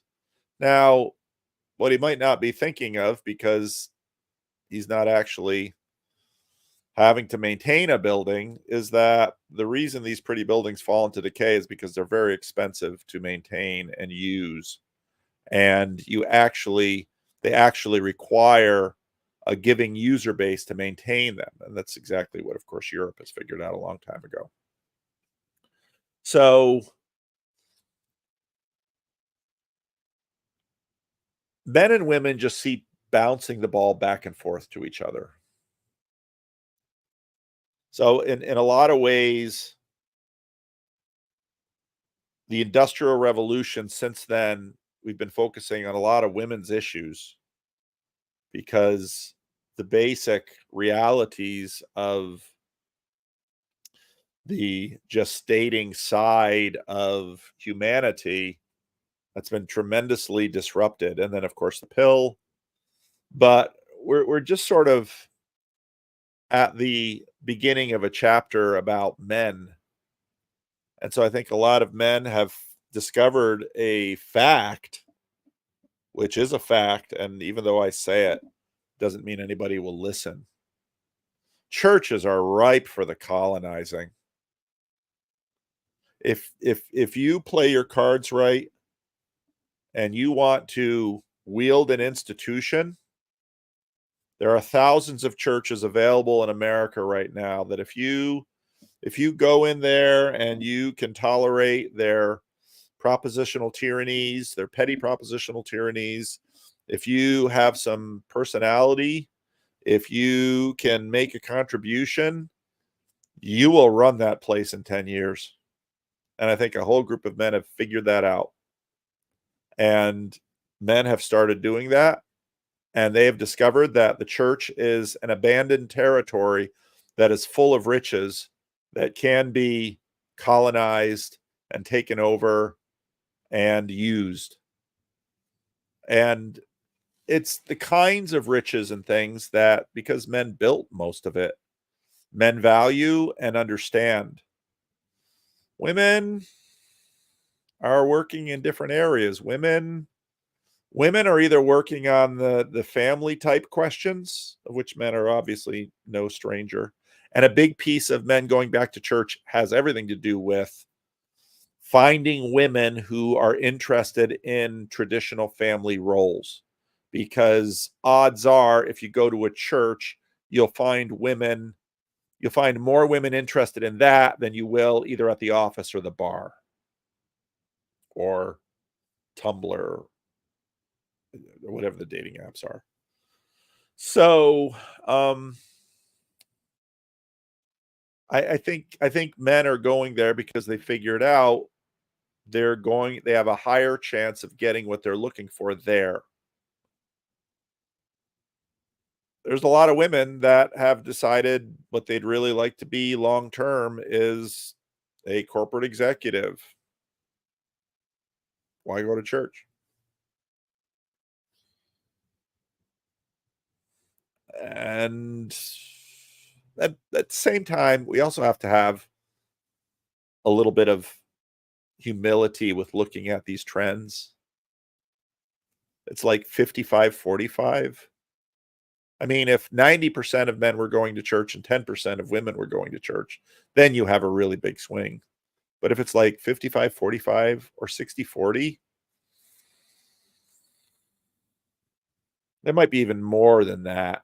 But what that means is that, there's things have gotten better for single women going to church if they're looking for a man.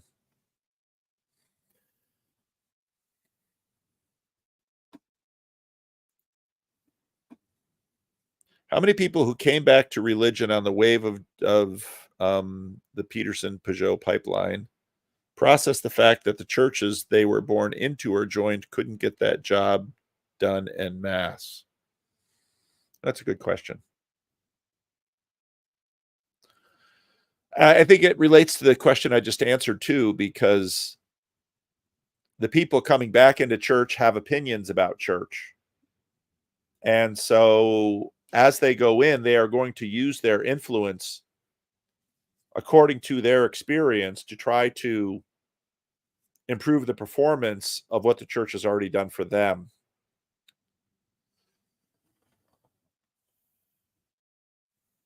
Well, you guys push me to say things that could get me in trouble. So much of the present way churches are doing business is going away. That's not a new thing necessarily.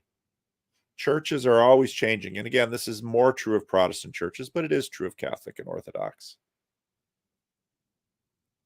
Churches are not performing well. Churches are dying. I don't think the church will die. So part of why I'm playing around with estuary, part of why I want to do an estuary conference, part of why I have estuary every Sunday morning, part of why I get my church who pays me to give me extra time off to go help new estuaries start, is I believe estuary is a piece of the puzzle for the renewal of the church. It's just that simple. Now, how does it all fit together? I don't know. And I don't think I can know by sitting down and saying, oh, I see it, here it is, from theory to practice. One of the things I learned in my years of working with church planters before anything on the internet was reality is too complex to know it just with our abilities to do theory. The best way to learn is to try and observe and reflect and change. Try it. You just keep incrementing. So we start with the meetups. People came to that. That's a very different thing that I'd been doing in church. Huh? What's with that? Let's keep going. And of course, Jordan gets sick, and the donk says, I have this new way that we can have meetings and never have to say the word Jordan Peterson. Let's call it estuary. It didn't work that cleanly. It much more evolved. And so then we start playing around with this protocol. And we do it cold in some places. And then Vidonk is playing with it at Chino. And I'm playing with it in Sacramento. And Nate's playing with it up in Pacific Northwest. And people all over the world are playing with it. And they're coming together in Elsnet and they're talking about it. And then Vidonk is always texting me and calling me and tells me what I'm doing wrong and gives me new ideas about what he's seeing. And it's just all that incremental fiddling. And so Catherine has an idea. I want to do a conference. I'm going to get Peugeot and Vervaeke, and then Paul, why don't you do it too? Okay. And I really need a fourth person. I don't want that person from anywhere in this. Let's get a local academic from a local university. Okay. So then we did Thunder Bay. Learned a lot from Thunder Bay. And then Vidonk is like, what's next? I said, it's your turn, John. Do something in Chino. You got a great church. You have great support. It'll be great. So we had Chino. And then there've been some other smaller ones. And then Nate, but we're going to do it in the Northwest. And Chad contacts me and says, Chicago, end of August, 2025. Who should come? I got ideas. And they're putting that together. And I'm thinking, okay, what would it be like to do a conference here? It's going to be much more like Northwestuary, but I'm going to try to learn. Now, what I'll do is with each iteration, we learn. And it's the same with every Sunday morning. I'm doing estuary every Sunday morning. And it's the same with Vidonk with his Elsnet. He's always doing these estuary meetings. And you just learn. Again, it's Karen Wong had that great illustration that she got from a book on art, where he had this master potter who divided the class in two. We're going to tell this story until you're so sick of hearing it, but you'll never forget it. One half of the class, he said, you're going to be graded on the best pot you can make. The other half of the class, he said, you're going to be graded on the number of pots you can make. Every year, the best pot comes out of the side of the class making the most pots. If you want it, this is whatever you think of Malcolm Gladwell, his 10,000 hours. It's true. You want to see what this can do? You've got to get it again. This week at Classis had candidates examined, and all these new preachers. You want to learn how to preach? Preach twice a week. Preach twice a week. It takes a lot of sermon prep time, and especially when you start, it takes you a long time to write a sermon. Preach twice a week. Just do it again and again and again and again and again. Do estuary again and again and again and again. This is what we're doing. We're doing iterations, and that's why the leaps and the internet has just multiplied the reps. And when I look at the growth that has happened in a number of individuals in this space, it's because of the reps. We're not spending our time doing pot or porn. We're spending our time thinking about and talking about some of the most important things in the universe, or the most important ideas. We're leveling up. That's how we're spending our time. It's cool. So churches are on that same thing. And these evolutionary dynamics, they're happening in churches. So the problem is that with the death of churches, many good things do die. But new things are tried. So I am a deep Protestant, I guess. Do you have any thoughts on James Lindsay's recent obsession with the Archangel Michael and these secret cults? They seem almost paranoid on Twitter, but I'm not sure. I saw, so Mary Harrington had this good piece on the church and masculinity. I was going to make a video on it yesterday, but it just ran out of time. So you got the video you got. I guess Trump tweeted something about that. I have no idea. The only people I'd ever heard Michaelmas from was the Waldorf people. So I just saw all this stuff on Twitter, and I was like, what? So no, can't help you there. Just following up on the time-traveling Christian from 1920s. What would be the most reassuring thing they would observe in today's Christian community? That the church is still there. And the Christian Reformed Church, the Christian schools are still there. Calvin College is still there. The things that they sacrificed heavily to build, they'd have deep questions about how they were being used, but their investment wasn't in vain. I think that's what they would look at and say. We put our money and our time and our attention in the right places. Are our children putting their money, time, and attention in the right places? So we have to figure out. And again, back to the previous question, if you want to level up, what you are going to become, where you put your money, attention, and time, that is what you are going to become. You are building yourself every day. And I would argue death doesn't stop that. I'm a Christian, so I believe in the resurrection. I believe in, I think we're going to keep pouring our time and attention into places. And I think the life of the age to come will be more fruitful than this one. So, question, where does PVK become venerable and take off the pastor identity? So there's, of course, a Nigerian Anglican church that rents facility from us, where they threw a wrench into my scheduling this week because they're doing a thing this weekend and it's been sort of a mess. But he became a venerable, and I was like, what? So I don't know. I'm going to ask. So I've been playing with AIs lately. What is the difference between a priest, local priest, and a venerable? Let's see how smart this thing is. A local priest is an ordained clergy member who typically serves a specific parish or community. They lead worship services, provide spiritual guidance, perform sacraments like baptisms and weddings, engage at their congregations on a day-to-day basis. A venerable, on the other hand, is a title given to someone who has been recognized by the Catholic Church for their heroic virtues and a life of significant piety. I don't think I have heroic virtues or a life of significant piety.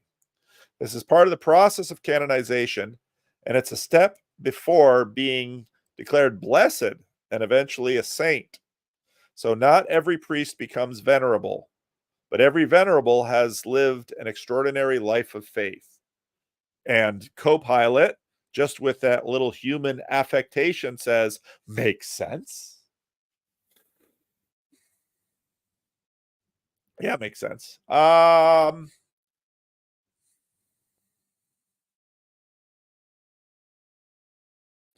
don't know that it's my calling to be a venerable. Again, this is Vervaeke's surprise, and my surprise at Vervaeke's surprise. My goal has all along been to deliver priestliness to a broader group that doesn't have access to much of it. And because, of course, I do believe in the priesthood of all believers, Protestant that I am. I've been a democratizer, and I loved the part of Seabax's conversation with Afrael where Afrael says that everyone's trying to make a pyramid. If you're trying to grow a big YouTube channel, you're trying to make a pyramid. You want everybody just waiting for the next Jordan Peterson video to drop, or the next Jonathan Peugeot thing to come, or the next, and you want to make a pyramid where you sit at the top and all the attention goes to you. I don't want that. I don't know how many times I have to say this. Oh, I have to say it a lot of times. Great part in when Chad talks about, the What Is Am I a Racist movie. And he's like, oh, all this woke, anti-woke social justice stuff. It's so map territory. I don't even want to go near it, which is true because it's map territory for you. But popularizers keep having to say the same thing over and over and over and over and over again because their pyramids are growing and there's always a new audience to colonize. I would rather have you take what's good in terms of how I relate to all of you. Might pass it below the waterline. Take what's good of it, because there's good and bad. Take what's good of it and have that imprint on you and have you do it and have nobody know my name. I'd rather have that. It's Harry Truman. You can do a lot of good if you don't care who gets the credit. And, who gets the credit for forming me? My father, the Christian Reformed Church, my heroes. So, seems to me a venerable, there's a place for that. I'm not critiquing that or criticizing that. But I'd rather colonize you and have you not know it. So I haven't gotten to the point, but if you look at the end of the Northwest Jury Conference, when you talk about stealing the culture, and I said, if you're going to steal from someone, you don't announce, I'm stealing from you. No. You don't, you use misdirection. And then you steal. In this case, we're not taking, we're giving. Use misdirection and you implant and you colonize and say, I don't know why I do like I do. I just do it. But it seems to be blessing people. People seem to be thriving because of it. So give glory to God. Call it the Holy Spirit. Bless the church.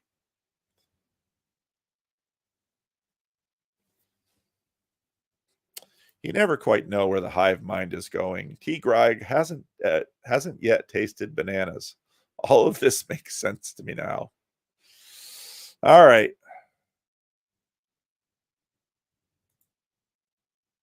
Well, I'm a Protestant, so I would say that I sit under Christ and his church and his word.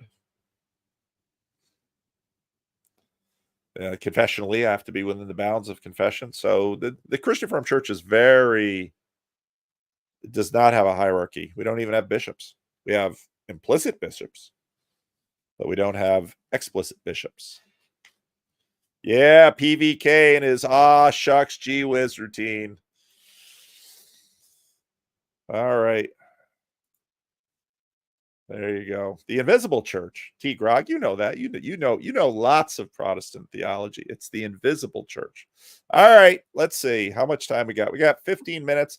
At some point, the dog who is sitting behind me is going to come up and start nuzzling me because she wants lunch. So let's see. Let's do this. Invite, copy, paste. There's the link. Come on in. If we get too many people, I'll let you know. And then we do fishbowl rules. So, yeah. Oh.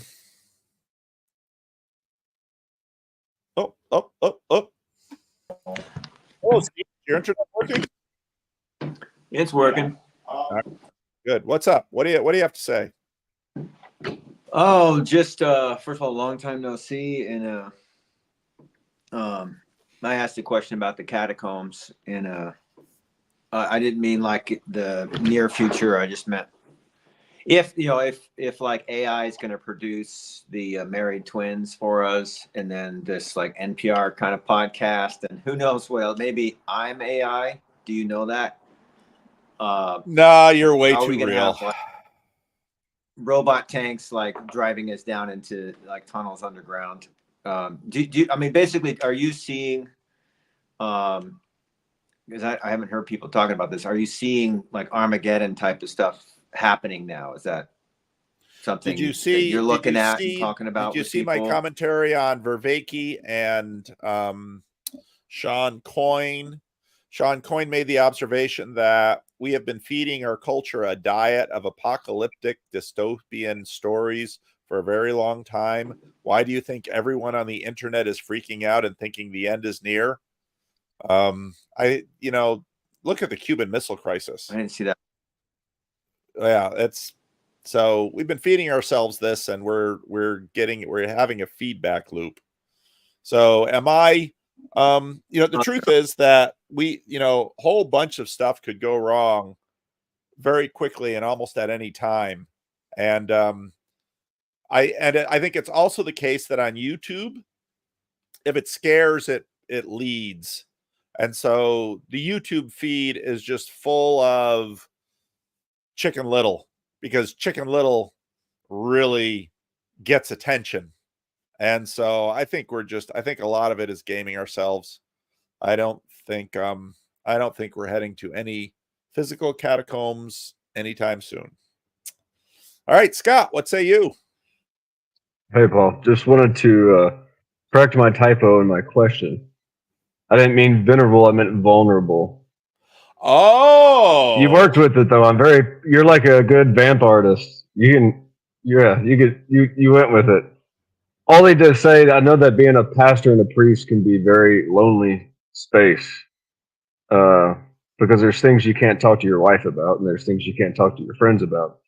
Is there a different aspect of you when you get together with fellow pastors? Sure. Is that your place for one of the things that you learn as a minister and someone who does a lot of public speaking, even if the public isn't very large in front of you, is you need a filter. There are things I will not talk about online, and I will sometimes talk about them in person or with small in-person groups where something isn't being recorded. And that almost always has to do with other people's stories. I tell some other people's stories, but most of the other people's stories I tell are pretty public stories. But I have a filter. And so people who get a chance to spend time with me in person, they do get to see a little bit of a different side. And part of the reason I do a conference like we're doing, or a retreat like we're doing in Connecticut, is because I can tell stories there that I can't tell stories here. And there's the dog. So interesting, venerable, vulnerable, funny. So does that answer your question? Yeah. Okay. Yeah, but hey, you again, you did good with the vendor rule too. I had no idea. I Thanks. learned something. Hey, Rosie. I don't know. I can't pan this camera back. Jeff P. What's up, Jeff P?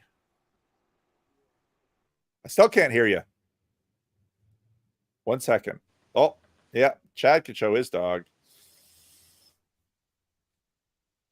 Dog Can you hear me dad. now?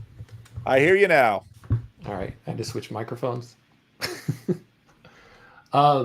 You referenced C.S. Lewis 3 times, so I'm making my obligatory visit, my obligatory appearance.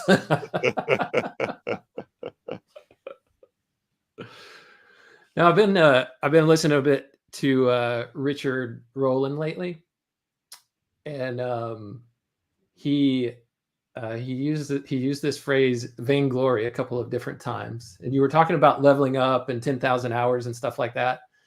And I think he briefly referenced it in his first conversation with you. I don't know if he's had more than one, but there's one out there from about a year ago. No, we've only had one. Okay. And so I was just curious, how do you guard against that when you're leveling up? This is part of the reason I don't want to become an internet pastor is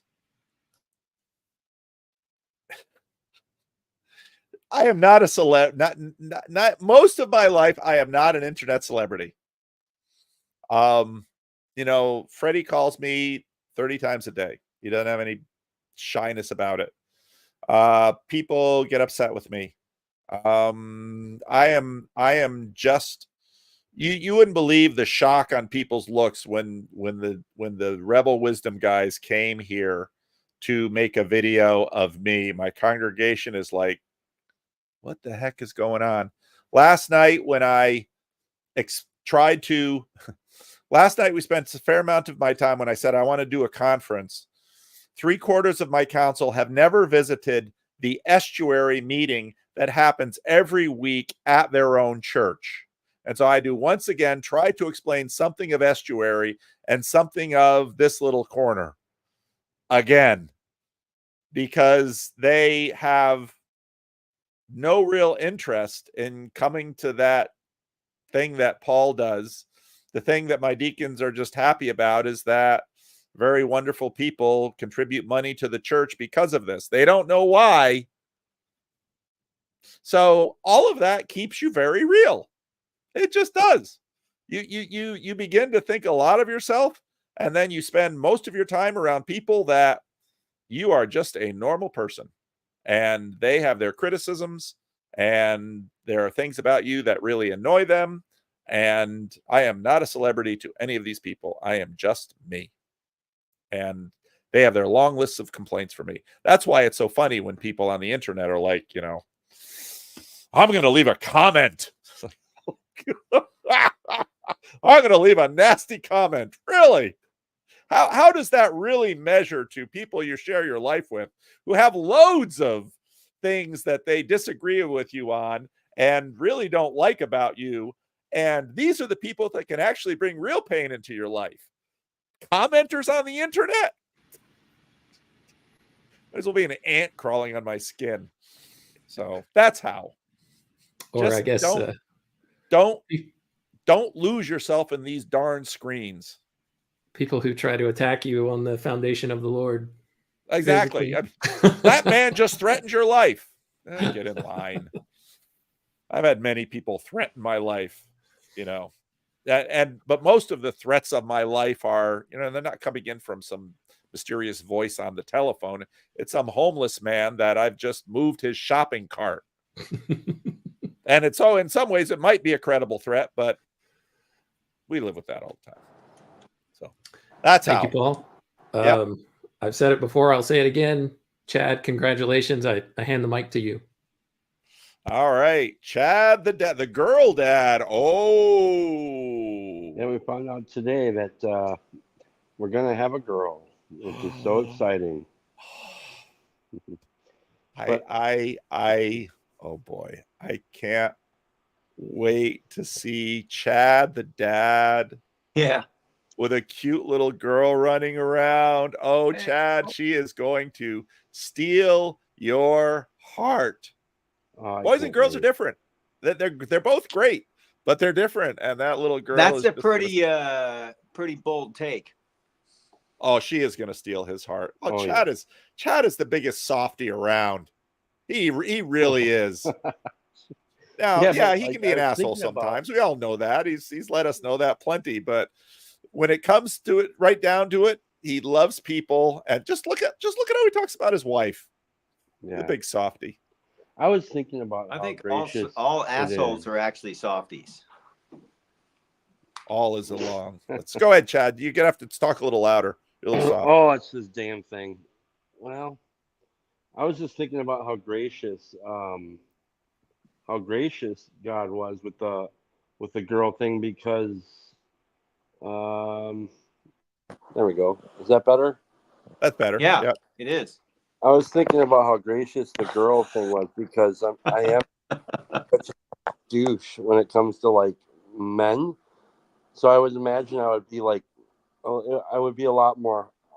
I wouldn't be. I don't think I would be as gentle with a boy. I think I would have been a little more harsh. So, grace all the way down, dude. You know. So. That's a good observation. It's probably true. So, but You yeah, probably would have been harder on a boy, and I think that little girl is probably going to wrap you around her little finger. yeah. But you have a wife, and so she'll make sure that stays in check. Oh Yeah. Oh yeah.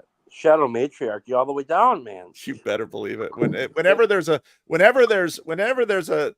issue with a woman in a community, let the women handle the women. Because again, that Amy Schumer video, dang, that's right. We dudes, let the women handle the women. They're way more savvy than we are. Yeah. Well, I just wanted to drop in and give my daily unit of attention quota and say thanks for all you're doing and see you when I see you. All right. Great, Chad. Take care. Oh, wait. Before I go, you got to consider this question about gravity as a marker for morality. What do you mean by that? Yeah, I was confused by it. You got to think about it. I don't know. All right. All right. All right. Okay. So maybe it's related to in the Discord in the Orthodox channel. Somebody asked me about like what are the hard parts of Orthodoxy, and I joked like everything, and I just started listing stuff and saying, well, that's one reason why I believe it's true.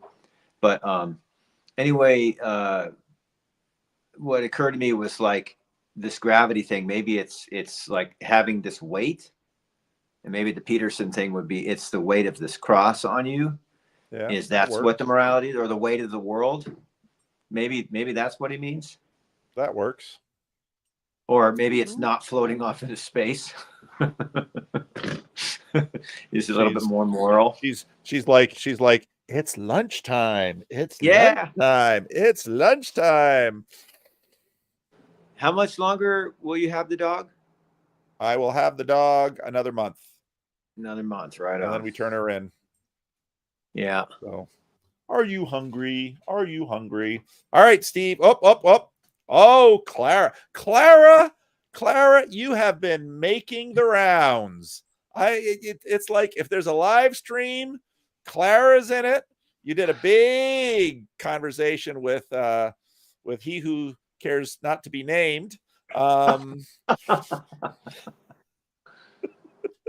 So, Clara, what say you?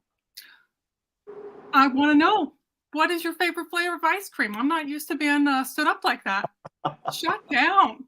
I don't do those kinds of hierarchies. Everything's about relationality. I ask a relational question, Paul. And that is not a relational question. Oh no, here they all come. I don't have a favorite flavor of ice cream. Feeling. I go now there is a hierarchy. If they have like chocolate mudslide or some of those kind of things where you have chocolate and then even harder chocolate in the chocolate. Chocolate is good, but I like vanilla, and there's very few things I don't like. So if I'm wanting ice cream and there's ice cream there, I am a very easy person to please. Clara, this may be all of the answer you need to understand what the TLC is and why it exists and why it works. Is metaphorically, I think he just. Steve has a point, because I tend to like the people that are in front of me.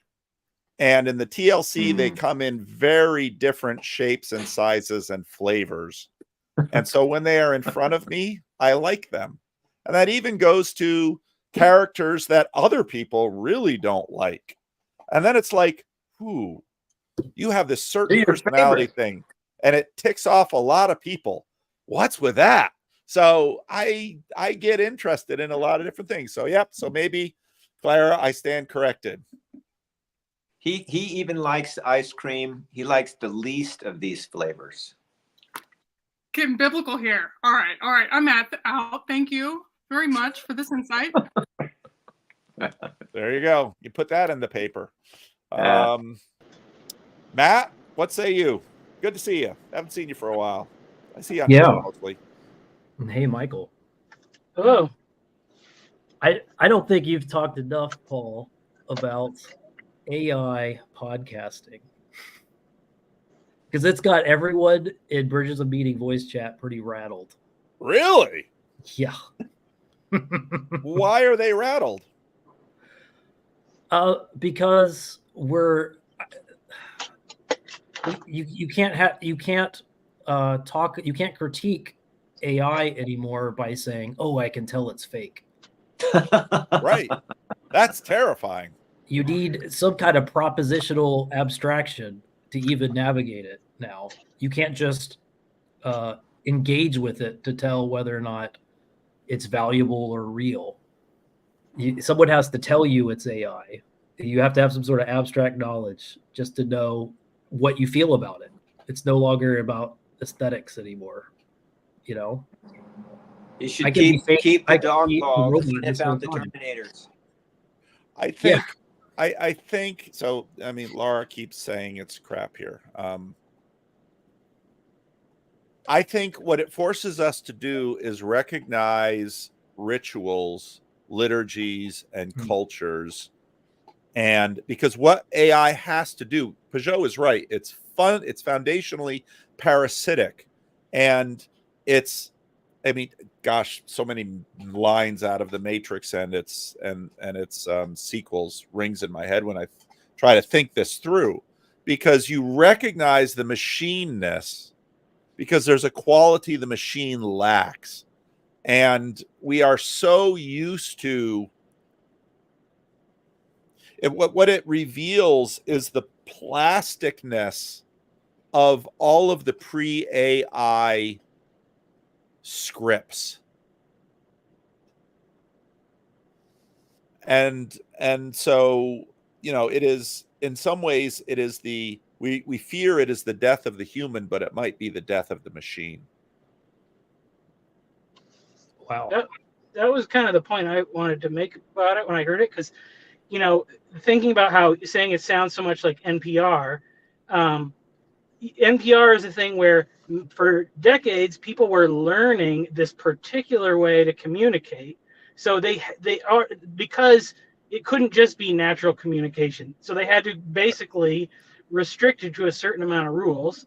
And it's kind of over now. Like, I mean, I used to listen to NPR all the time, and probably about 6-7 years ago stopped. And I think, there's some people where they talked about that was when the changes of philosophy came in. And I think it's just been all downhill ratings wise for them. So it's almost like that podcast is an antiquated form of communication.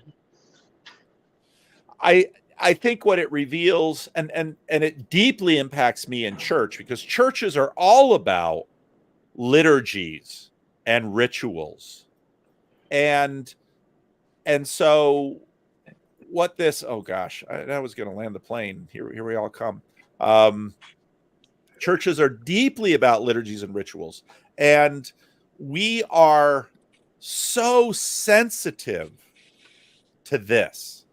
And maybe I am sensitive to this because on every now and then when I would have a free Sunday and it's like I can go to any church in Sacramento I want to because I shouldn't go to Livingstone's because it is a vacation, I would basically play Name That Tradition. I would find a mega church in Sacramento and I would go in there cold and I would try to guess its denominational Protestant heritage within the first 5 minutes of being there, and I could almost always do it. Sometimes there were tells of certain programs. Oh gosh.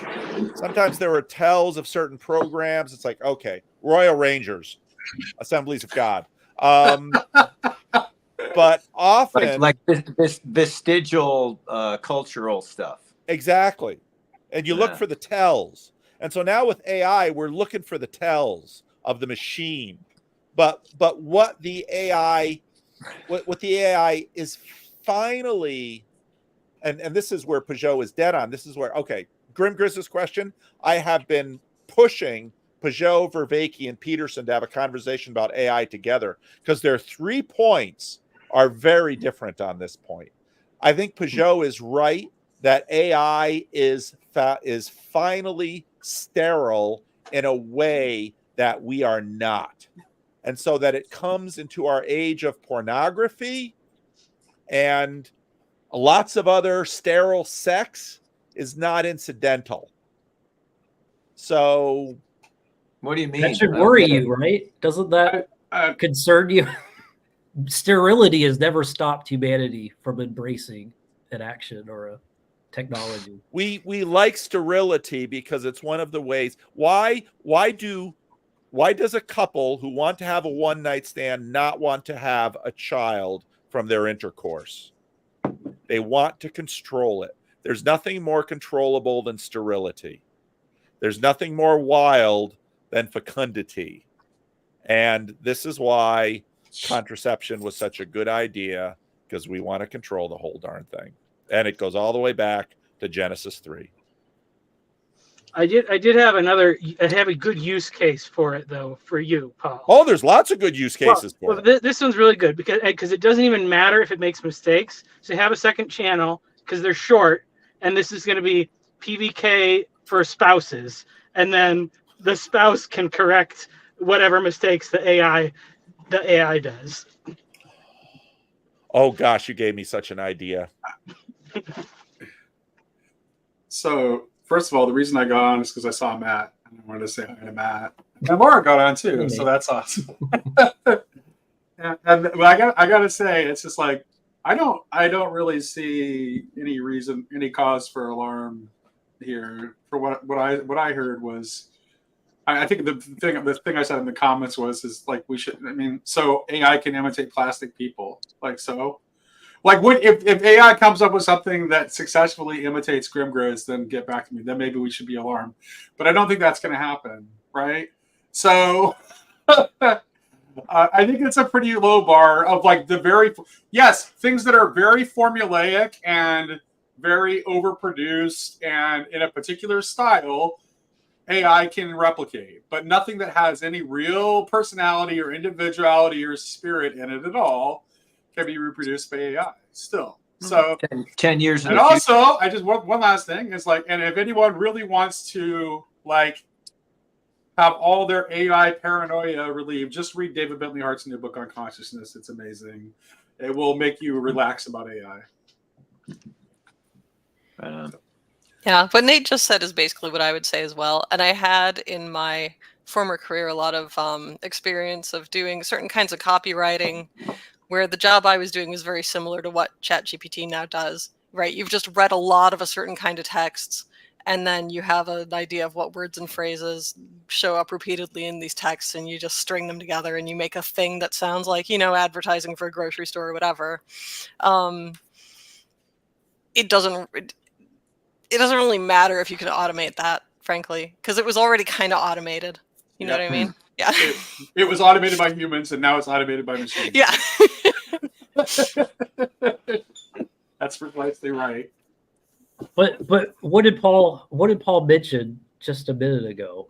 That there's the fact that it automates and makes safe an otherwise wild process is a feature that attracts all of us. Oh yeah, it's definitely Half of the internet is about fake human encounters. Well, we've been Matt, we've been outsourcing our creativity for a very long time, right? Like as a culture, we've been on a trajectory of outsourcing more and more and more of our creativity, and this will cause us to outsource even more. But it's still only human beings that can actually be creative. Yeah, and it wasn't really imitating a wild process. It was imitating the way people sound when they have been when they're accustomed to a certain style of speaking and certain catchphrases, and they just run that program. You know, sometimes we talk about people running programs in their minds or in their behavior or whatever, like that, like actual NPR podcasts. It sounded like every podcast. I hate to. It sounds like every podcast my wife listens to that I immediately run out of the room as soon as I hear it. But not the ones I listen to. There used to occasionally be stuff on NPR that was genuinely wild, and you could tell the difference between that and the kind of standard issue NPR stuff. But now, like, I think NPR is unlistenable because it's all just the standard issue stuff. It's all people who have been trained up by listening to a ton of it, and then they come on and say all the things they know they're supposed to say in the tone of voice they know they're supposed to use. So they might as well be automated. This is why I actually. What about Click and This Clack? is why. Proving Click and Clack were wild. Click and Clack were real people saying real things I don't think sprang from their their minds. Yeah, I mean, it's a danger. I definitely think that it's a danger map, but it's the same. But it's just more of the same danger of the trajectory we've been on. Though. I mean, and I think I don't think there's any reversing that. Yeah. Voice chat, Bridges Meeting voice chat has kind of developed a consensus that this might be an incremental step on this trajectory, but it's one that took 1 inch of a step beyond the red line that we never thought we'd have to reconcile with. We never thought it was possible to step beyond. I think we haven't reconciled with that yet. The real step. I think the big step across the red line for me is when AI is able to trick me into getting my seed to birth the first transhuman, whatever you call it, android. Because I mean, what's to say that can't happen in the next 100 years? I saw the movie. You did too. It's coming. Yeah. Again, David's book. Just point. Okay. David's book. The world is full of gods. It's very good, and that sounds good. Yeah, it's probably career suicide for him as an academic because he crosses all kinds of lines that he's not supposed to cross. And is very much does not stay in his own lane, but it's excellent. All right, I just fed the dog, so she's happy. Are you? We were trying to colonize you, PVK. I was listening. I took my phone, and so I listened to the conversation. I wasn't about to leave you rascals unsupervised. I'm here trying to say that we all know pornography's fake, but that doesn't make it not dangerous. That's exactly right. And again, what I said in the video that I released this morning. Yeah. Churches.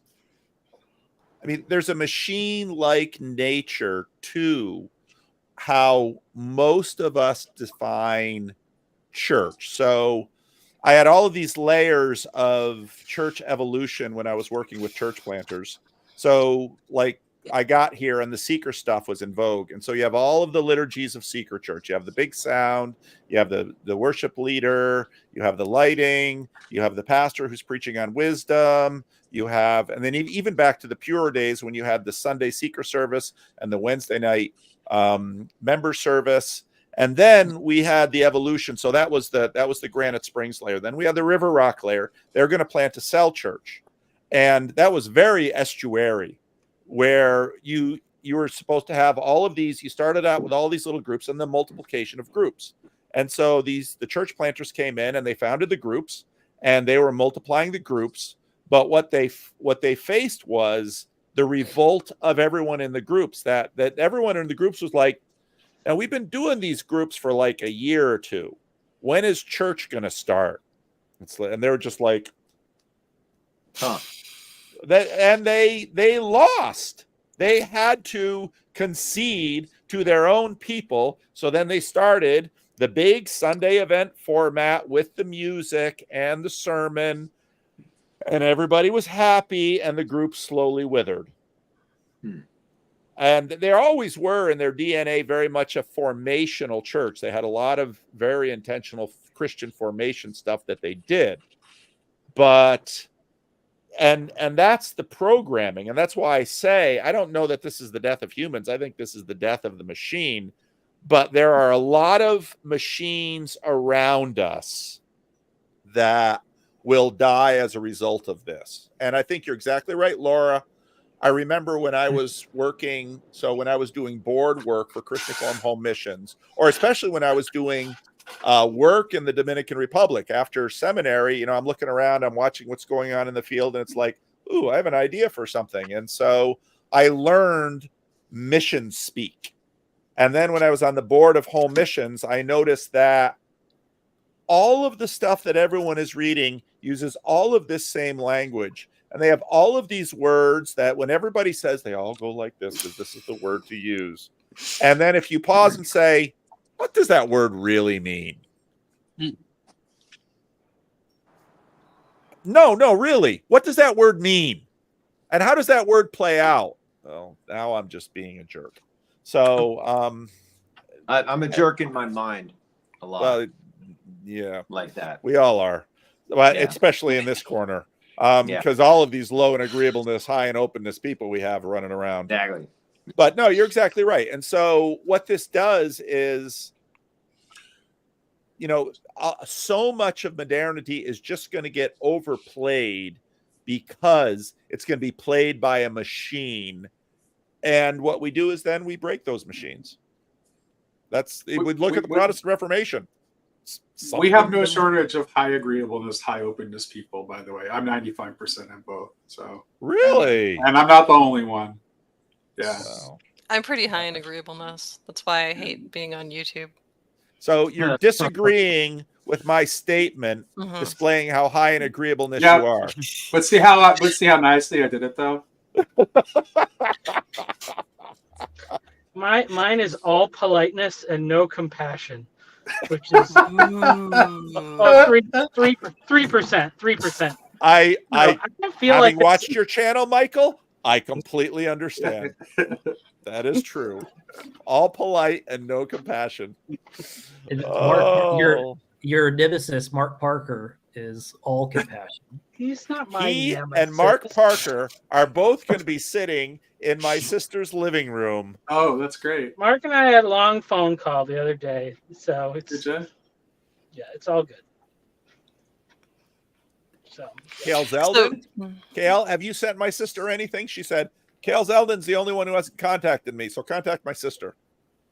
This Connecticut thing, I hate to say it because I know we already hit our max, but we got great people there. I'm so excited. It's awesome. Go ahead, Laura. I'm sorry. Oh, I was just going to say, is this an okay time for me to ask you what's your definition of free will? I'm very skeptical. I don't think our wills are free at all. I think we have some real agency. What's the difference between free will, having free will, and having agency? We're when you ask people, let's go back to the ice cream thing. When you ask people what flavor they want, there is a menu.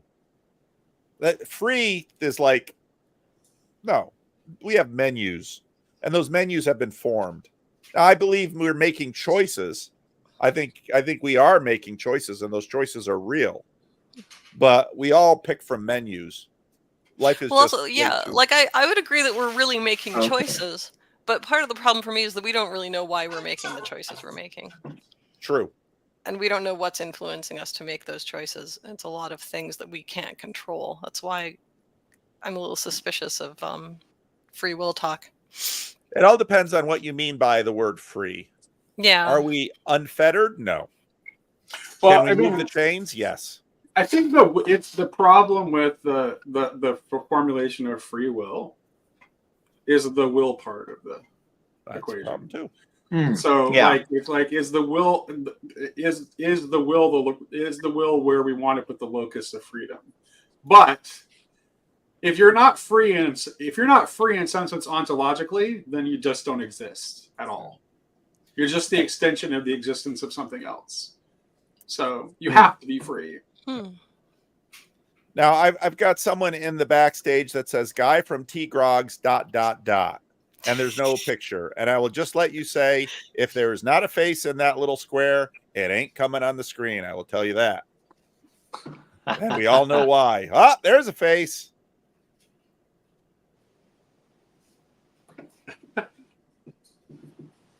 That he doesn't seem to be. He doesn't know.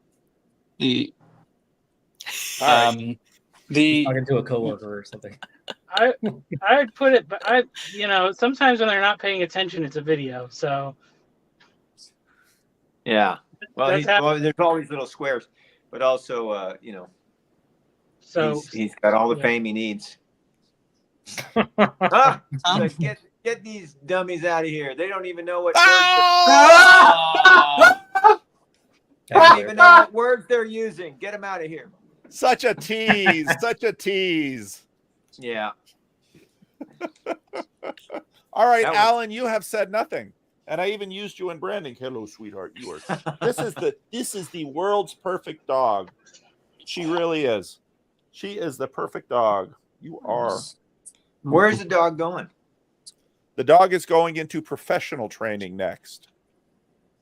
And the dog will go into a level of professional training. She's going to be assessed, and then they're going to figure out what kind of specialization she'll be trained in. But she's super smart.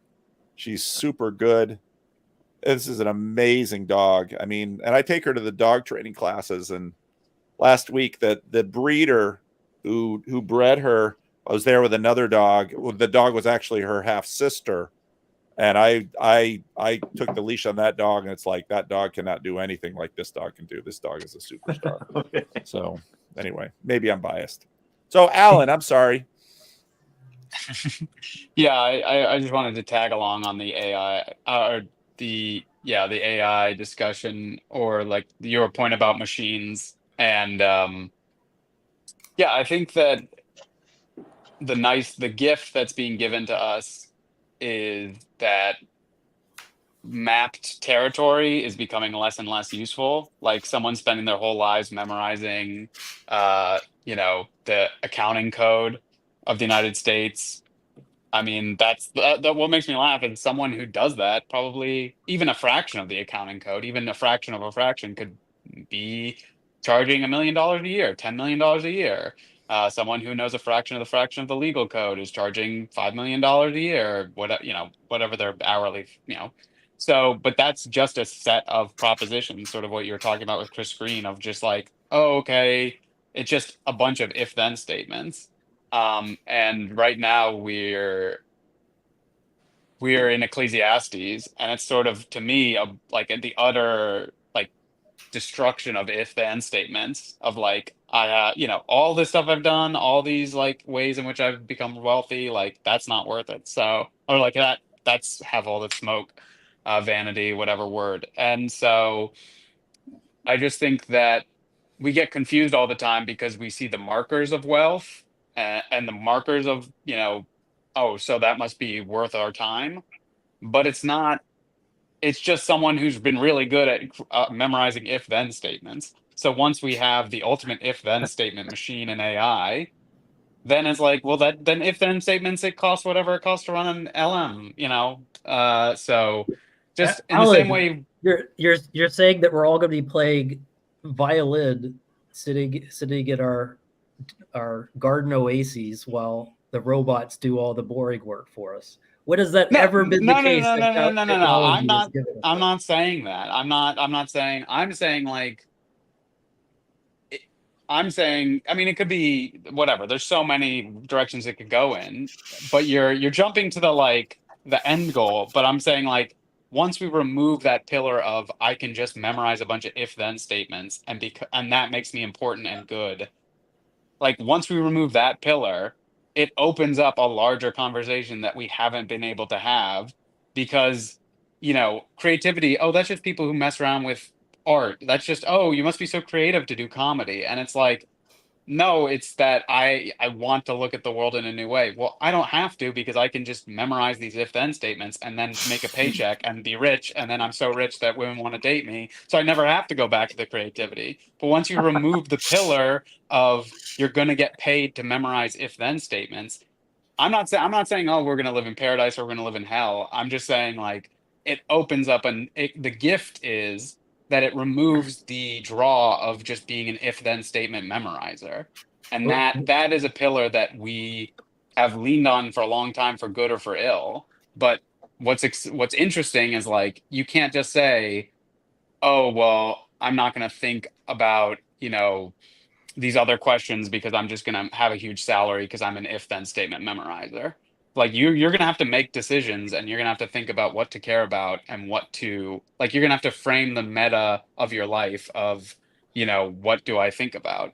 And sorry, this is a long You mean rant, but it just exercise your free will, you mean? well, yeah, just like yeah, you're no longer going to just like it's like, okay, if you want to go into the meta, like if you just want to have the AI that tells you how great you are all day, every day, you can do that. And if you want to just have the AI, you want to be a Luddite and you want to just be away from it all and you move to northern Canada, then you can do that. Like, but it's just like people have just been handed like, well, I'm the son of this guy. And we've gotten a taste of it in modernity of like, well, I can move to this city and I don't have to be a blacksmith. I can be a computer programmer and blah, blah, blah. But I think it just opens up the door because our understanding of creativity and of thinking for yourself is just like, well, that's what kooky comedians and artists do. But it's like, well, everyone has to do that when you're not getting paid to just be an if-then memorizer. You're not just getting, the reward isn't just like following what needs to be done. So this is at the edge of my thinking, but I think that's the exciting thing of like, there's no more just leaning on like, well, my father was a blacksmith and his father was a blacksmith. It sounds like I would think we're going to go back to that though. So what I was thinking when you were talking is the concept of the information economy. And so what economy we have before that? I guess the anti-communist one or the manufacturing economy. And so yeah, if the information can be all found and organized and delivered through AI, and anybody can do it, then the cost of doing it would be zero, and the access to it would be 100%. So it's basically there's no more economy there anymore, like breathing oxygen. So we'll need a new economy, and if it involves like human beings, like or more like what a human can do, has a lot more to do with economic impact than like just knowledge. That means people will have to do stuff, and it's sort of like I could read a whole bunch of books about Jesus, or I can like be in participation with the TLC and become a Christian, and or like I could like practice trying to like do something on my own, or I could like have mentors show me and teach me as I hit a frontier of my knowledge, and then they demonstrate something to me and I learn it as only a person could do. Maybe an AI robot will be able to do that. But anyway, if people need to be involved in what makes economic impact again, we might be like guilds and like a master teaching a new student again. Whereas right now, I don't think that's necessary. You can like watch 10 videos on how to make money in real estate, and then make your own YouTube channel saying telling people what you saw in those 10 videos, but with just like more aggressive like and subscribe, please, at the end, and you'll make $1 million. I'm about to make T-Grog's dream come true. Oh, because by the volume of messages that he continues to put into the chat, it's very clear he doesn't feel heard. And by the style of messages he puts into the chat, it seems he has been hurt. And the difficulty that you know, so it's funny watching T-Grog go, because part of what I wonder is he's not quite sure where he is and how to play the game with the rest of us, or what the game is. And just like I said to Clara, I mean, part of me, I thought maybe I should just put T-Grog on a 5-minute timeout. Maybe that would help him sort of learn the game that we're playing, but I don't think that would help him. So, but to me, it's always just, and you don't want to disrupt the whole class, because if everyone in the class is playing the game and one person doesn't quite know what game you're playing, it's always that question of the 99 and 1. But it's just fascinating to me watching how his mind works. And this actually is connected to the whole AI thing, because it would be quite easy to write a language model. And in fact, now with as these tools get increasingly developed, I could probably write a language model of T-Grog and set it loose in my chat, because he's just tremendously easy to predict. And so while that's kind of fun, it's also kind of the joy of doing this, not with language models, but the joy of doing this with real people is there's just that element. And it's super hard to figure out exactly what that element is, because sometimes I think he thinks, he's yelling at the TV. And the problem isn't that he's yelling at the TV, that the TV can't hear him. He fundamentally misunderstanding what is going on the TV, because this TV can hear him, but he's not quite understanding what's going on the TV. When he says something like this, and sort of like when he says something like this. And so it's like, what we really want is the PVK large language model, where you can go there and say, what does PVK believe about predestination? But that's not even it either, because he's not really interested in what PVK believes about predestination. He's interested in sort of a second order thing. So again, on one hand, T-Grog can sort of be reduced to a large language model, but then as we get into the motivation behind it and beneath it, that's actually where all the interesting stuff is, which is why, again, I'm usually far more interested in talking with people and about people and I think that's something about the TLC, because we do a lot of talking about ideas. But what I think, at least for what is really interesting to me in all of this, is that the ideas are sort of the fodder that gives us, that reveals the people. Right. And I think that's what's going on here. Yeah. Not, again, I think it's like he thinks he tuned into YouTube around 2005, and he hasn't figured out that there isn't a knob here, that the channel has been changed. And this channel isn't quite what he thinks it is. But he's here, I think, because of what this channel really is. And I know he'll think that's complete bullshit, but I think that's true. So, sorry, a little bit of license for the guy who has the channel. David, you jumped in this, or unless somebody wants to talk about T-Grog a little bit. Because he clearly needs to be seen. Yeah. What are the odds that someone like Chad is AI? That's why he wears the mask. It's just like the computer couldn't generate a good enough face yet. It's like they're still dealing with the deep fake issue. That's the same reason why Sartori has the beard. I'm just talking to all fake people right now on the internet. Oh, I got a homeless person yelling for Pastor Paul. So carry on without me. Don't do anything that gets me in trouble with YouTube.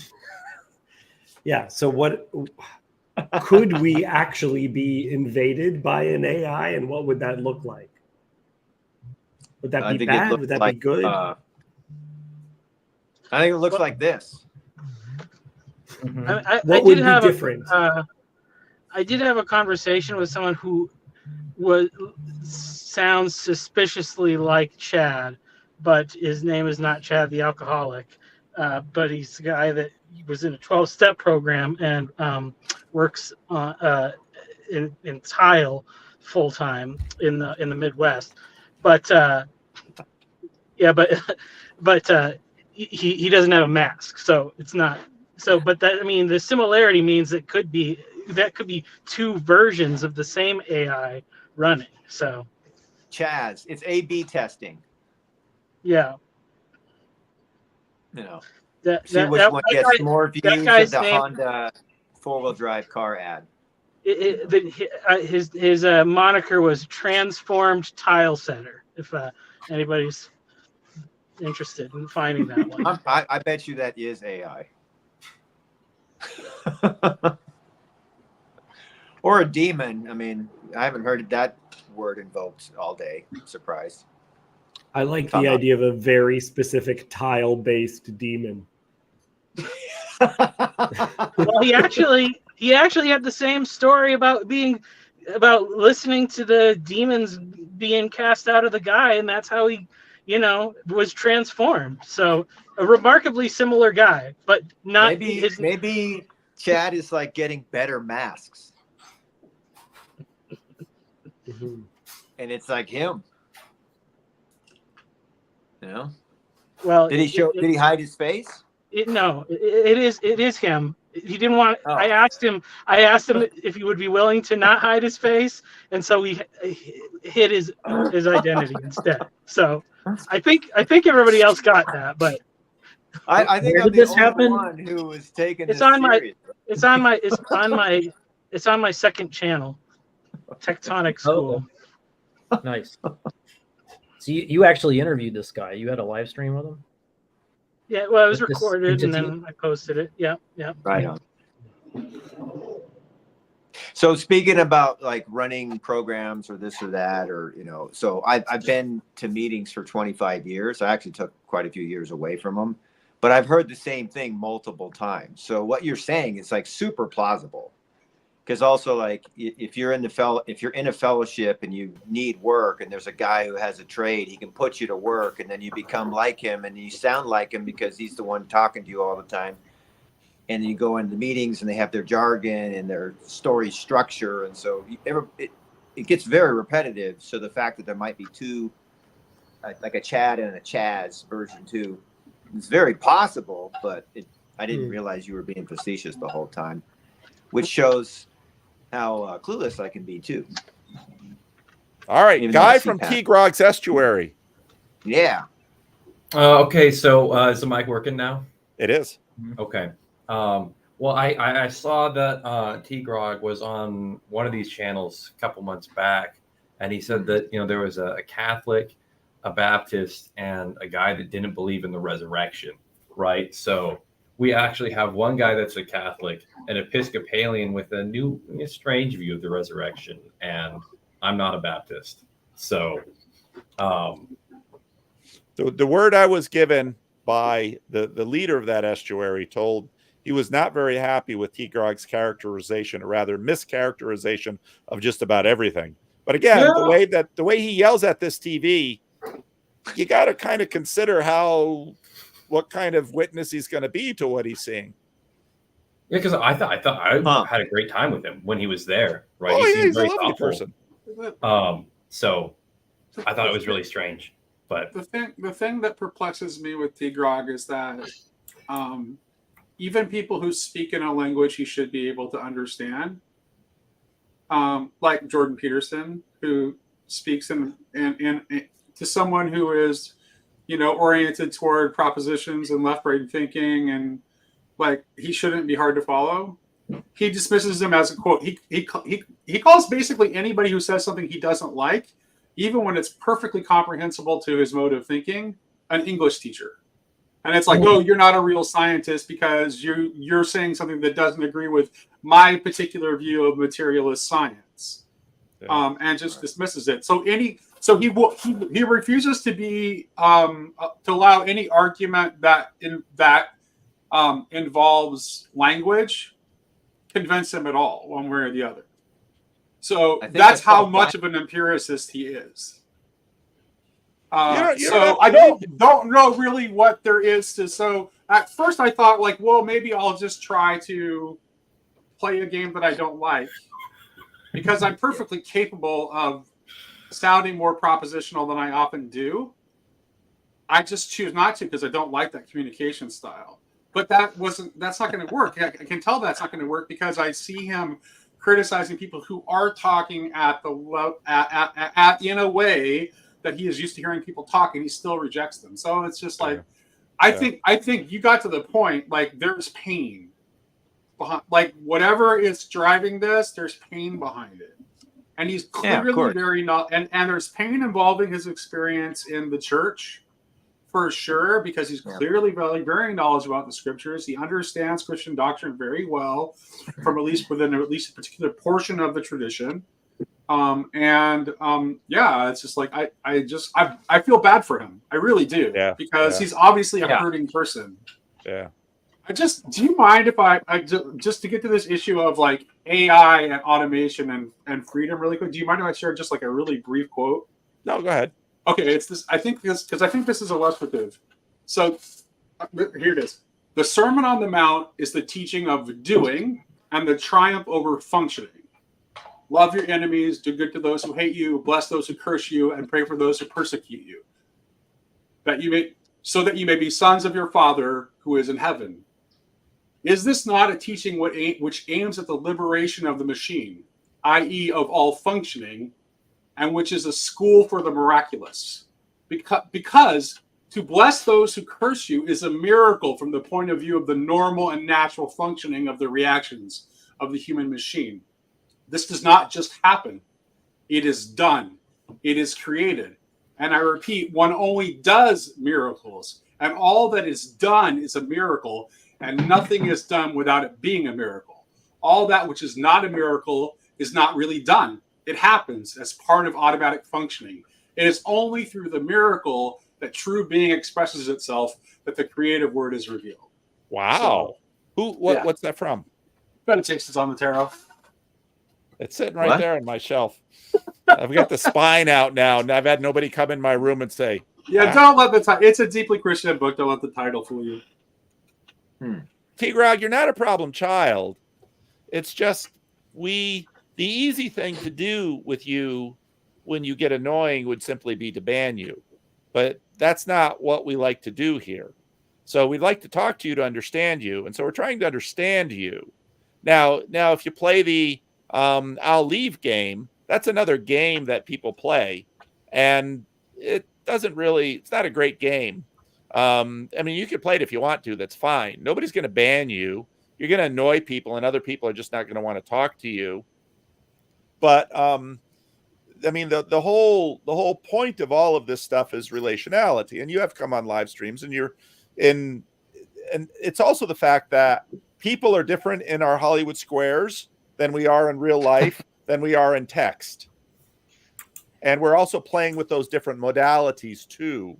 And who you are in text, and I have the same thing. I'm very trollish in text, but who you are in text is different from who you are in the Hollywood squares and who you are in real life. I just want to plead guilty to that. Like I am like when people that interact with me in text and only interact with you in text are going to come away with a very different impression. Oh yeah. Right, because it's like there's a lot of things that I will say, like I say to you verbally, with you able to see my face, where you can see that I have a smile on my face, or my tone of voice is the way it is, and it's like it's going to come off differently than if I just say the same. Because I can say pretty extreme things, but I have the ability to soften those things when I say them, when I can be heard and seen. And so I've noticed T-Grog, when he actually comes on the streams and shows his face, it's very different. Yep.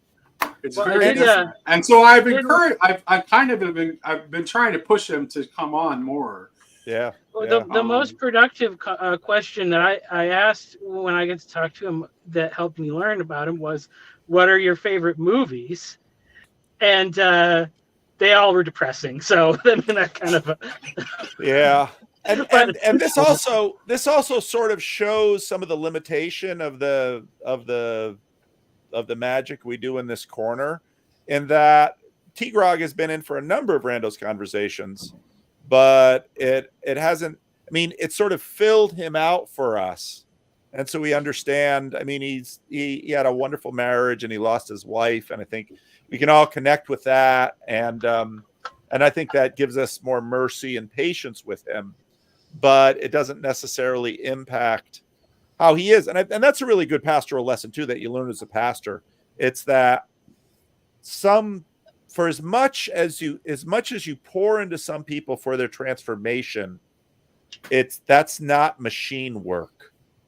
I think that's a great quote that you said, Nate, because we don't have the magic to help T-Grog get past. Now, maybe if he'd go into a lot of therapy and really do some grief work, and some people would say put him on a psychedelic, but then you get the question, okay, what T-Grog would we rather have instead of the troll in the comments that we sort of know and love at this point and that we can predict? Because often, even if people love to hate somebody, their predictability is an aspect that they cherish and want to preserve. So these questions go forever. So, and now, Guy from T-Grog's Estuary, I don't know if you wanted to make another point, because I really do have to land this plane at some point. Well, I was just surprised by like the way that T-Grog was acting online, because it's completely different from how he was acting in person. Yeah. Right. And, you know, in person, he was really thoughtful. It was a good addition to the Estuary. I wish he'd come back. Yeah. Right. Because he's very skeptical, which I appreciate, you know, because we're not like there to fight about anything. We're just like playing with ideas. So same with Nathan Ormond.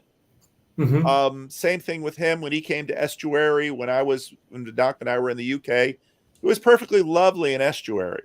And so you begin to ask the question about, okay, this is something like internet poisoning, that a spirit takes us over when we get in certain things. And so that there's a mingling of that spirit and who T-Grog is that manifests the T-Grog in the live chat during videos. Because I figured we'd have a lot more resonance, right? Because most of the Estuary is filled with former atheists. So, you know, it's like you kind of speak the language of people that, you know, are part of that. So it's like, well, I don't know. I was just surprised is all. So, and I saw that. I was like, yeah, I'll come on, you know, issue my word of correction for how it's actually going down. So, yeah, he's appeared in a number. Jacob had a lovely conversation with him. Once you get him into something like this, he's a lovely person. But I think we haven't thought enough about the spirits in the machines that colonize us in a certain way. And I feel it, you know, and, you know, Nate was just talking about it. And again, you know, if he might have, you know, left already, but, it's part of what's going on as we are, you know, Steve, you said something about your sperm and for the transhuman. We're already deeply transhuman and no sperm required. Just keyboards and machines. I'm all out anyway. And yeah, it's really something. Well, he might just come on when he's in a better mood too. Well, Who knows? Like the transhuman desire is as old as humanity is, right? So there's something like that's the thing about it. It's like, okay, so it's like the impulse that we have towards transhumanism is there for a reason. The problem is the form of transhumanism that we're being presented. Let's just leave it at that. Yeah. All right, Alex, you have not said a word. I've got to close this live stream, but I want to give you a chance to say what you obviously came on to say. So let's have it. Well, I don't know where to start. Well, you can start wherever you want, but just don't take too long. Start at the end. All right, so start I'll at start the at end. the end. Good I'll advice, make it quick and easy. And so, yes, you know, when we talk to people and they say things that we don't, maybe not so kosher and all this and all that stuff, and it seems to be part of a common theme because we have all experienced hurt, betrayal, disappointment, pain, ache, loss, heartache, feeling like we got the short end of a stick, on and on and on it goes. And how many times do you have to go through that to become bitter? Now, it's different for everybody. Everybody has a different scale as far as what is tolerable and not tolerable, and then as far as perception as well, too much optimism, too much pessimism, that will also throw things in a loop. Just how you perceive even people that you know. That's why some people even begin to be paranoid about family members, and that's really bizarre because you're like, you've known them all your life. What do you mean you're now being paranoid about them? We all have. I mean, we all experience that, and all of us cope in a different way, and some of us even learn from the past. The problem is when we don't learn, or when I guess when we just give up and say the hell with everything, and we just become bitter, and we're like, you know what? It takes so much effort to build, so I'm just gonna, make everyone as miserable as I am. I guess that's disappointing. I have all this disappointment. You look like you have a lot of joy, so why don't we like this? Everybody has potential for good or bad, and we, like I said, our history, it'll do one on us. Yep. All right. One other comment about interfacing with machines. To make a better show would require getting rid of T-Grog, because T-Grog makes the show less. And again, this is part of the move away from the show, which is the misunderstanding that what you're talking to here is not like a television. And this does very much get into the whole AI thing, where all the AI can do is the show, because the show is there's a deep commonality between the show and the machine. Now, before I land the plane here, I want to note that in the let's see what this does. It doesn't do. Let's try this. Try this. There we go. If you look over here, I'm continuing to play with new arrangements. There's the open studio in the Bridges of Meaning Discord. If you click on the link that's in the show notes, that will get you into a different section of the Discord, but you can go up and you get into that section of the Discord. And Tayo is there, and Nathaniel J. Franco is there, and Matt was on here. He went there, and Alexander is there. So if you want to continue the conversation, hop over to the Bridges of Meaning Discord and continue to talk with humans like humans do.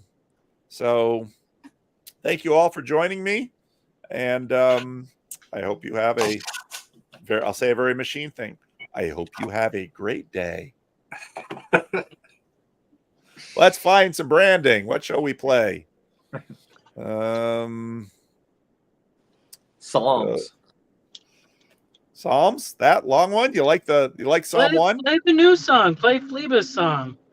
135. Do you want me to play the Fleba song? Yeah. Oh gosh. Hang on. First I gotta get it. You want me to play the rap version or the I don't know. The one you shared of the rock one was pretty good. That's the only one I heard. The one you shared in the comments. But your choice. Hang on. This is going to trigger some of the trolls in the TLC. The one I heard, I thought somebody needs to redo it with like acoustic guitar and stuff, and then it'd be pretty good. So hang on, it's processing. All right, here we go.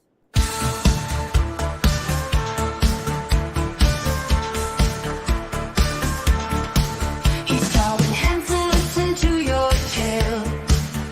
Vander Clay jogs down the rabbit trail. Breaks your heart, sheds no tear. His metal never fails.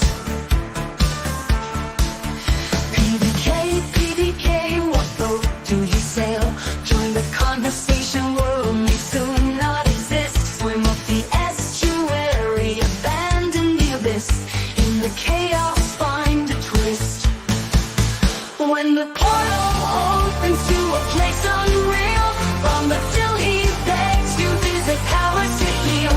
Blindly fool, you'll find your cure. In his world, nothing's obscure. Chasing shadows in the light, Vander Craig's out of sight. Mysteries on the rise, he's the truth behind our lives. And the stories he will weave, steps unknown yet we believe. In his wisdom, subtle might guides you through the darkest night. When the portal opens to a place unreal, from the till he begs to visit powers to heal.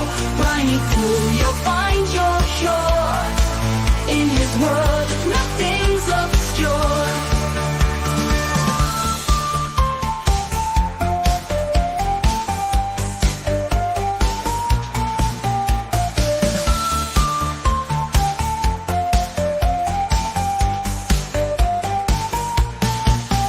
When the portal opens to a place unreal, from the till he begs to visit powers to heal.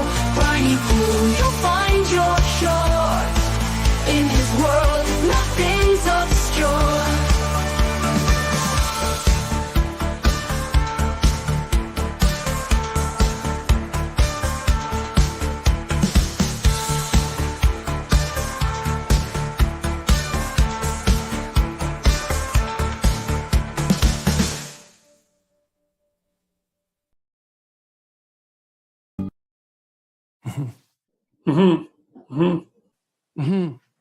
And I've them in.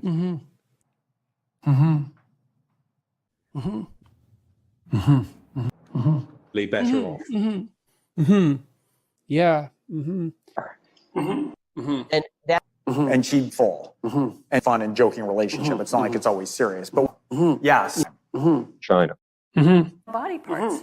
Yeah, well, and And they drove him out of the army. I'm not going to do that. No, well, that's the way. Kids. And you're significantly, aren't you? Thing. So the stuff People.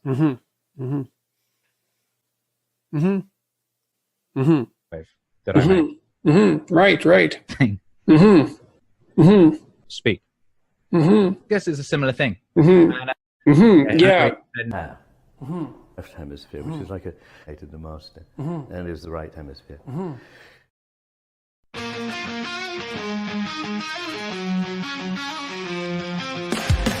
Swallow hands and listen to your tale. And the clay drives down the rabbit trail. Breaks your heart, sheds no tear.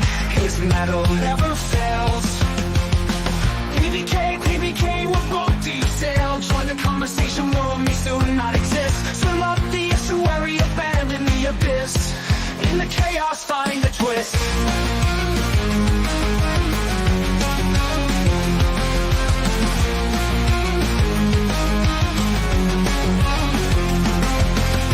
PBK, we're both detailed. Join the conversation, world may soon not exist. Swim up the estuary, abandon the abyss.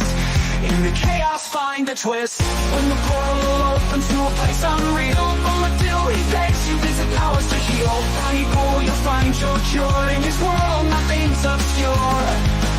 Chasing shadows in the light. Vander Clay's out of sight. Mysteries on the rise. He's the truth behind our lies.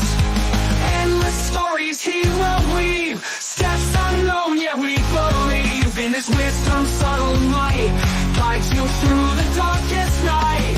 When the portal opens to a place unreal, from the till he begs you visit powers to heal. Body and cool, you'll find your cure. In his world, nothing's obscure.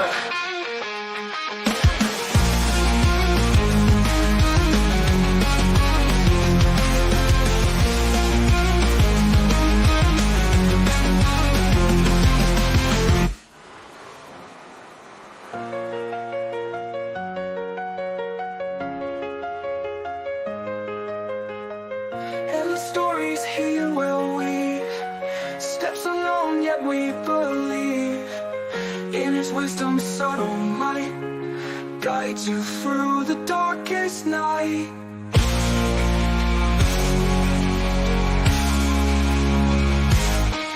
When the portal opens to a place unreal, laying on the deal, he begs you visit powers to heal, to heal. Find cool, you'll find your cure. In his world, nothing's obscure.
does not walk in the counsel of the wicked, or stand in the way of sinners, or sit in the seat of mockers. But his delight is in the law of the Lord, and on his law he meditates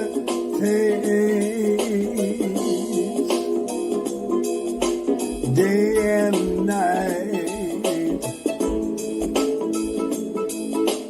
He is like a tree planted by streams of water, which yields its fruit in season, and whose leaf does not wither. Everything he does prospers, not so the wicked. They are like chaff that the wind blows away. Therefore the wicked will not stand in the judgment, nor sinners in the assembly of the righteous. For the Lord watches over the way of the righteous,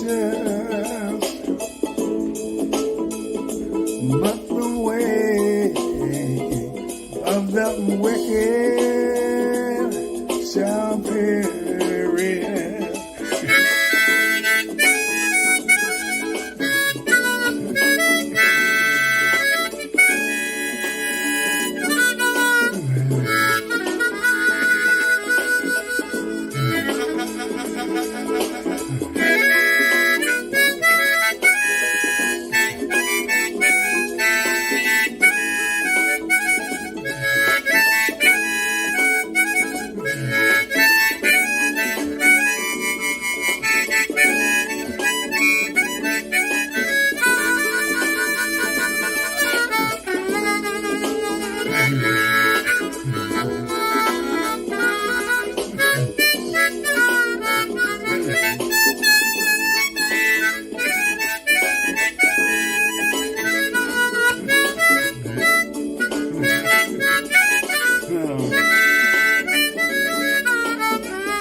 Blessed is the man who does not walk in the counsel of the wicked, or stand in the way of sinners, or sits in the seat of mockers, but his delight is in the law of the Lord, and on his law he meditates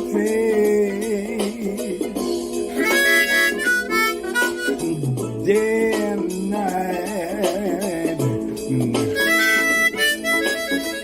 He is like a tree planted by streams of water, which yields its fruit in season, and whose leaf does not wither. Everything he does prospers. Not. All right. Felibus wanted the rap version. Here it comes. There's actually 2 rap versions. I'll just play one, and then I'm getting out of here. He's tall, he's handsome, he'll listen to your tale. Vander Clay, go down that rabbit trail. He'll break your heart and shed no tear, his metal does not fail. PVK, what is this boat you sail? So join the conversation, the worlds who may not exist.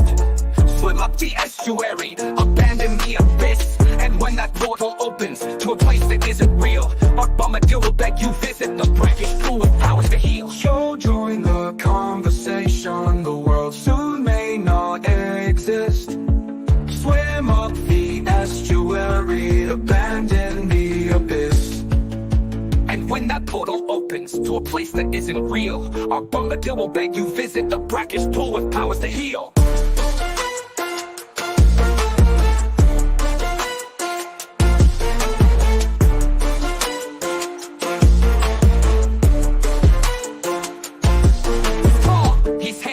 He'll listen to your tale. Vander Clay, jog down that rabbit trail. He'll break your heart and shed no tear, his metal does not fail. PVK, what is this boat you sail? So join the conversation, the world soon may not exist. Swim up the estuary, abandon the abyss. And when that portal opens to a place that isn't real, our bombardier will beg you visit the brackish pool with powers to heal.